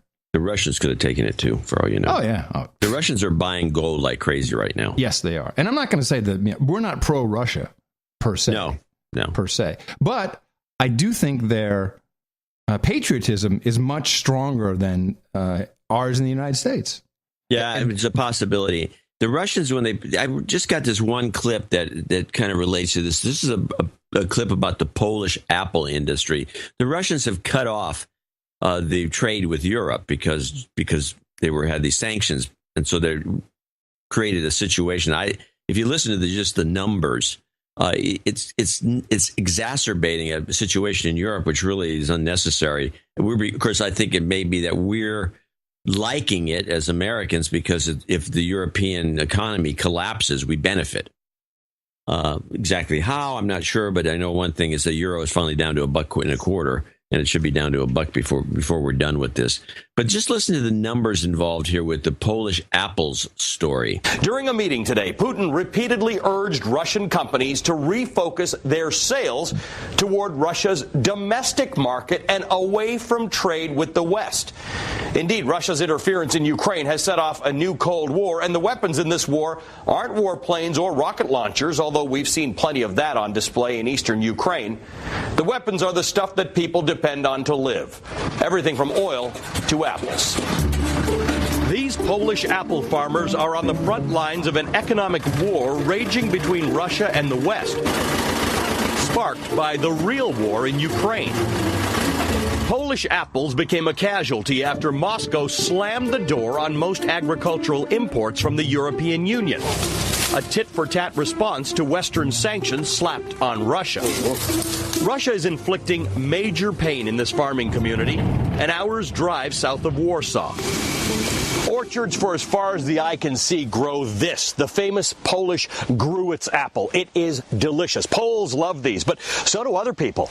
In fact, in 2013, Poland exported 677,000 tons of apples to Russia. That's 56% of all its apple exports. But that all ended on August 1st. There's nobody to buy those apples now, and that's going to cost Polish apple growers $659 million this year.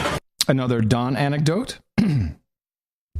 Yes. We were talking about Department of Homeland Security, and I brought up the fact that our NATO friend Poland is not in the visa waiver program. That it's very difficult for Polish citizens to obtain a visa, and that they're very angry about it. And he, I think, you have to say, do you remember there was some taping of some high, the prime minister or president was saying, screw these guys, the Americans, they're not really our friends because this is a big deal. We played that on the show. Yeah. And then Don said, oh man, there was actually a Polish couple who they had hoped would be living in with them, but kind of taking care of them, in their older days here. And they had overstayed their visa, very similar to Miss Mickey. And they left. They were deported, can't come in for another 10 years. And then Don can't do anything for them, just like he couldn't do anything for Mickey. But he made a brilliant conclusion. He said, ever since 9/11, all this stuff happened. Really? You don't say. Yeah, and my one comment on whatever the president of America does about immigration, whatever he's going to do,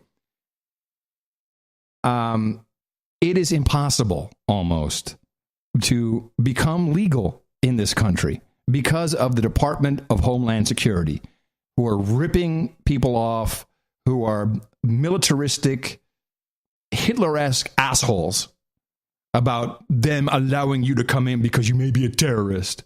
Of course, that doesn't go for all 300,000 of them, but the whole culture is bankrupt. So whatever the president does, that's what needs to be fixed.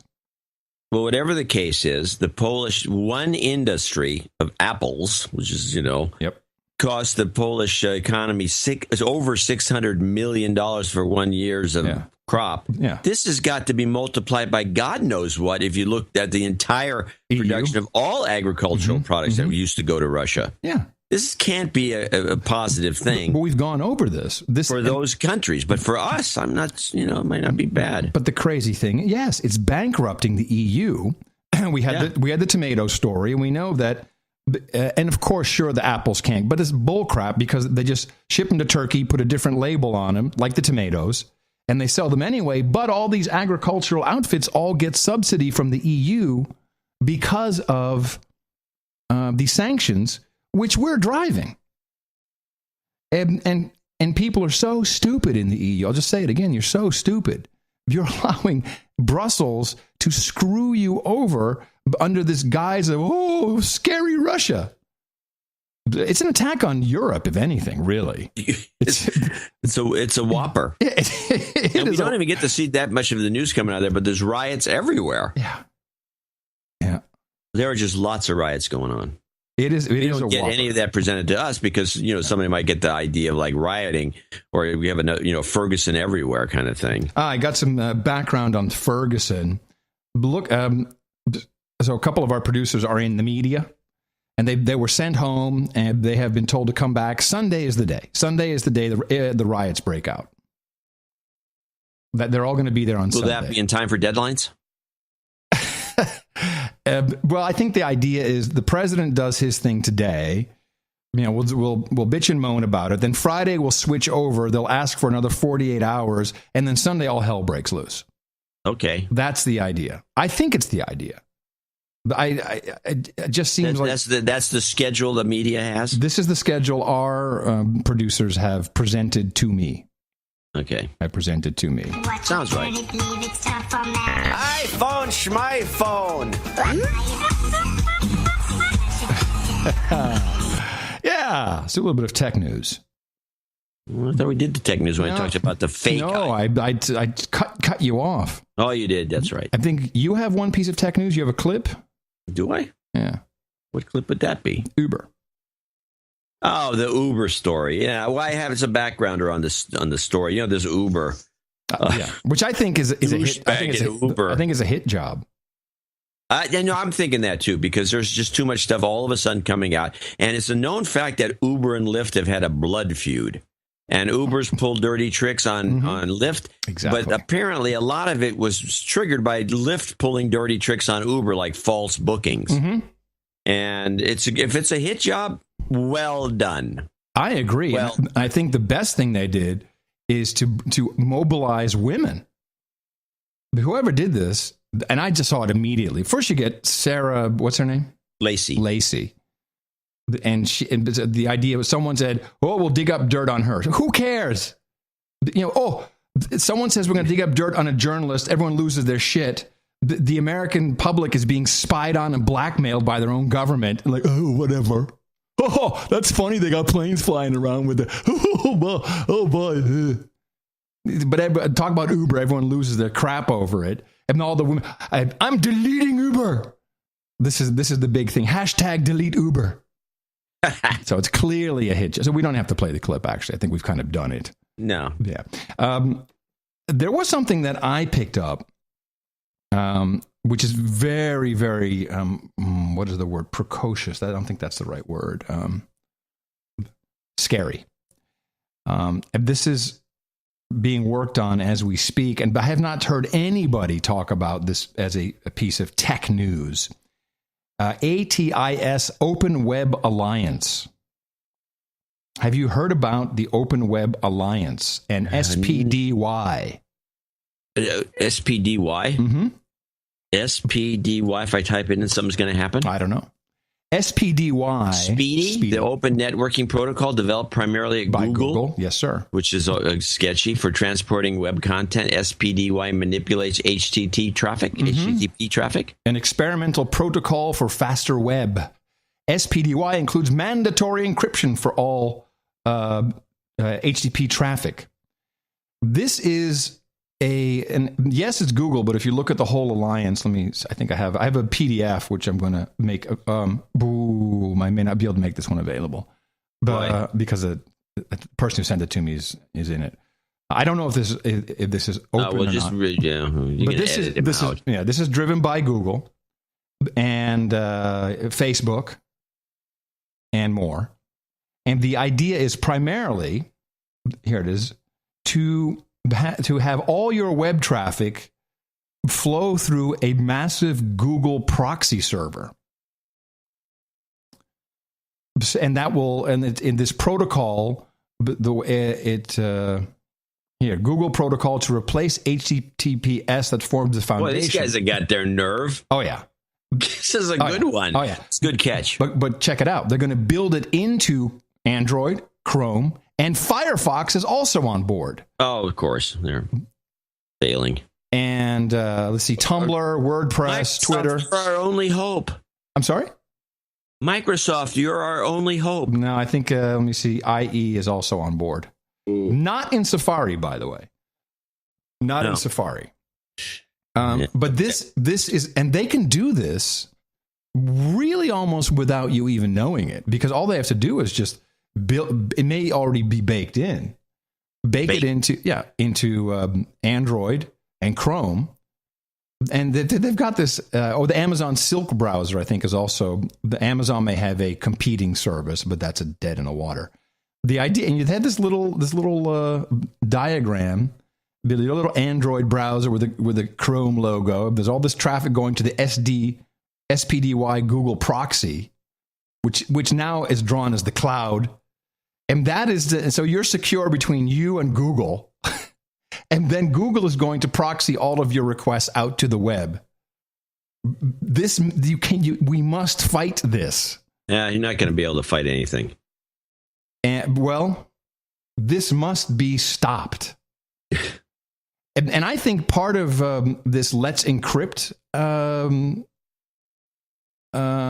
initiative, which is Mozilla, Akamai, Cisco, EFF, where they want to deliver a free certificate authority service, may be part of this somehow. I don't know, but none of this bodes well. And be very, very, very careful of this open web alliance with the Speedy protocol. And be very, very wary of that. I'm reading about it on the wiki. Yeah, and no one is writing about this stuff. Nobody. No one's talking about it. It's complicated to write about, and the people that write today are not technical enough to write about it. But it's about phones. Here's not enough about phones. It's not enough about phones. Where in this wiki page does it talk about the resolution of the screen? Headline. Or where does it talk about the retina display? You're missing the point. Headline. Now your phone will be even faster on the web. That's it. Yeah, well, it's fast enough. That's it. I always want to make sure that we do at least one piece of technology news you just won't get anywhere else. Well, we could do that till hell freezes over. There's plenty of those. And then I have a clip. I'm very proud of. I was called out by Padre SJ. Why were you called out? As being mean. Who's Padre SJ? He's the priest on the Twit network. Oh, that guy. Okay. Yeah. You want to hear this? I've worked with him before. Yeah, I have not. I have. He's a very friendly, jolly fellow. He's a jolly fellow. Yeah. Now, as is our wont, we're going to start off with a little bit of freaking science. Now, stop. Freaking science. I'm in the freaking science segment, John. Freaking science. Freaking science. This is Padre's Corner. Freaking science. Freaking science. That's crazy. No, it's freaking. Freaking science. Heard this. Science. Okay. Let's. All right, keep going. Now, stop me if you've heard this, but on the interwebs, if you spent any amount of time, the way to get popular, the way to have your tweet retweeted, the way to get your Facebook post liked the most is to be mean. Well, it's not just a theory. It's not just something that we say in bars. It's something that a piece of research that actually has evidence to back it. Specifically coming from some researchers over at Harvard. What they found was that negative statements are inherently more intelligent, or at least seemed to be intelligent, taken to be more intelligent than the positive ones. For some reason, there's something in the human psyche that says someone who can say something disparaging, something cynical, something negative about a thing knows more about that thing than someone who can say something positive. They also found that when we want people to actually remember the information that we're telling people, rather than just take it and pass it through, it always helps to be derisive. If you can say it in a way that puts someone down, puts something down, insults an event, an action, a person, that people are far more likely to remember that bit of information. Now, that explains a lot of things. That explains Howard Stern. That explains Sarah Palin. That explains Jon Stewart. That explains Bill O'Reilly. That explains Stephen Colbert. That explains Adam Curry and pretty much all of the internet. The things that are popular are the mean. Bill O'Reilly! What a great list. You're on the list of the hot shots. With Sarah Palin and Jon Stewart. Yeah, and Bill O'Reilly. This is bull crap. Black Pete! Of course course it's bullcrap. It's a stunt for Padre SJ. Just wants to get mentioned. Well, that was a very negative thing he did right there. Thank you. That was not a positive report. It was a negative report. Very putting himself in the same, hoping to be mentioned in the same, which you did. Yes. Mentioned in the same breath as these other guys. It's very meta. Very meta what he did there. It's very meta, and I hope that he realizes what he did. I don't think so. It was not very Padre-like. As Padre stuff goes, no, you would expect more from your Padre. Yeah. All right, Johnny boy, I think we should wrap this up. I got editing to do to put all these pieces together. Yeah, that's right. We had a fail in the middle of interrupted by whoever interrupts. Yeah, somebody thinking it's funny. Yeah. I'm guessing, because otherwise they would have cut us off. Yeah, I don't have anything else. Euroland. Let's see. Nah. Oh, yeah, just one thing in Euroland, I guess. Ireland is I guess they didn't have to pay for their water. Water was free in Ireland. It rains a lot. And now the government has announced water charges. Huh. And people are freaking out. Good. They should take down the government and put new people in. I looked at my bill here in Austin. And it's half of what it used to be in California. But I actually... Which is funny, because the state of Texas is much drier than California. Yeah, so they say. In every way. And, yeah. Could be taxes or something. No, it can't. Well, I don't know. But I now pay about, I think it was $58. No, $47 for water. This is I think this is monthly. And $58 for sewage. So I am pushing more fluids down the drain than I'm taking out, because you presume I'm consuming some of the water that comes out. Yeah, and then you pee it out, and you also drink wine and beer. I just don't. It seems odd that I have you crap. It goes into the sewer. It seems odd that I have to pay so much more than for the water I'm using. I don't know. Yeah, I know what you're saying. If it was the same company, the same public utility charging, they would have to probably rationalize this. But these guys say, that's too bad. You're getting to deal with your water. It doesn't feel good. It just doesn't feel good. Yeah, that's the way it is. All right. You got anything else? You got anything to wrap up? Look, yeah. I do have the, if you want to hear Boxer going off on, I'll play this because I can set it up so you can get a kick out of it. She's a character. Yes. So she, in the middle of the Keystone Pipeline thing, she says, I like a point of order. I'd like to not take away from my time, but I want to, we want to do a quick, I want to just say that we want to do a meeting to pick the NRC, the head of the NRC, and we want to do it off the record in the back room with nobody around. And NRC being the national, the nuclear regulatory NRC, the nuclear regulatory nuclear regulatory something. Yeah. Anyway, so the Republican stands up and says, no, this is not the way it's done. It's always been done in the full. Everyone listening in. I mean, what's the point? And she goes off on him, and it's hilarious. Is there objection? Mr. President, reserving the right. Senator from Louisiana. Mr. President, reserving the right to object. There are major concerns, particularly about the NRC nominee. He has no technical or scientific background. He visited his first nuclear plant this summer.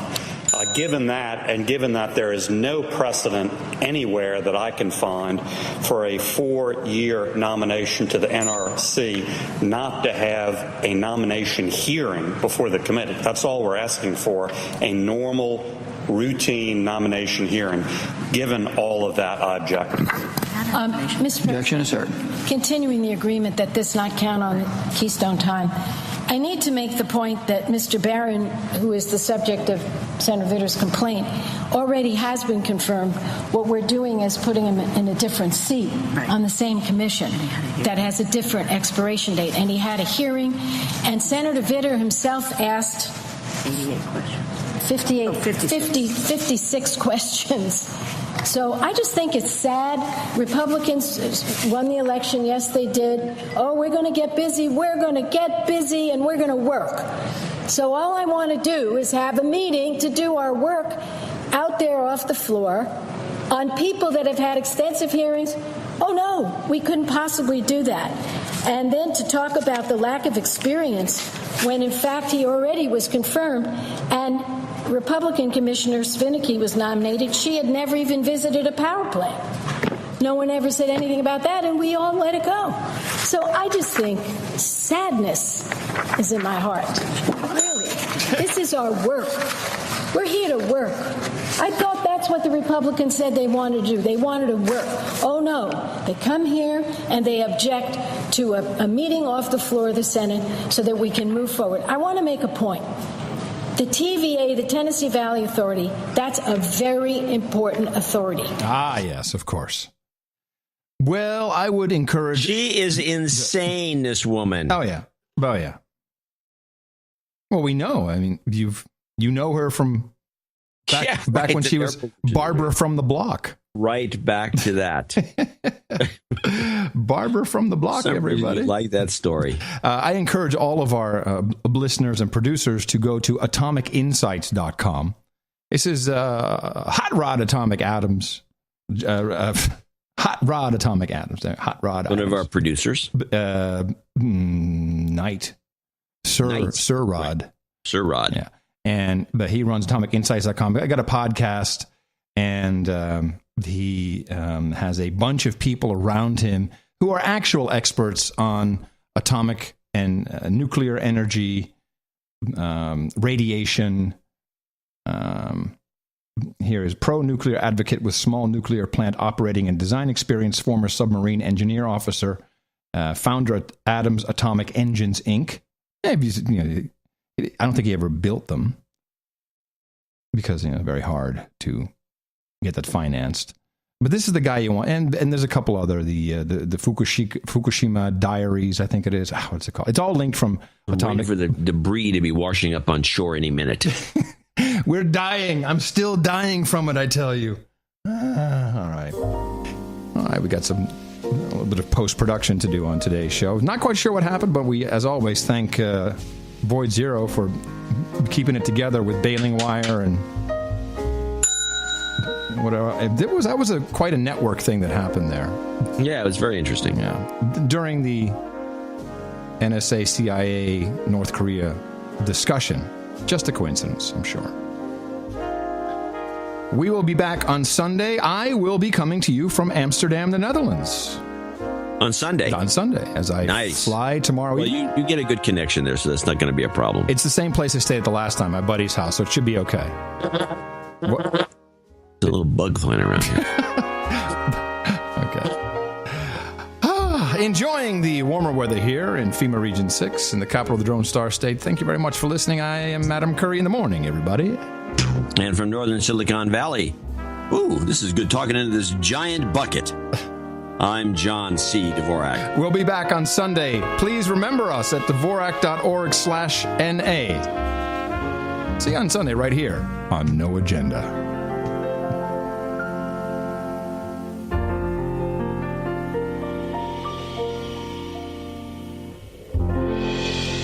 This, I think, could be one of the most important things that we don't know that we don't know. Right? There's the stuff that you know don't know, and there's the stuff that you know, and there's the stuff that you don't know that you know. But the most destructive can be the stuff, to paraphrase Donald Rumsfeld, the most destructive can be the stuff that you don't know that you don't know. Ow! ISIS. We will follow them to the gates of hell. ISIS. I feel good. It is scary and wretched and miserable. It is gross. If there's a need for a rescue mission, when the world is threatened, when the world needs help, it calls on America.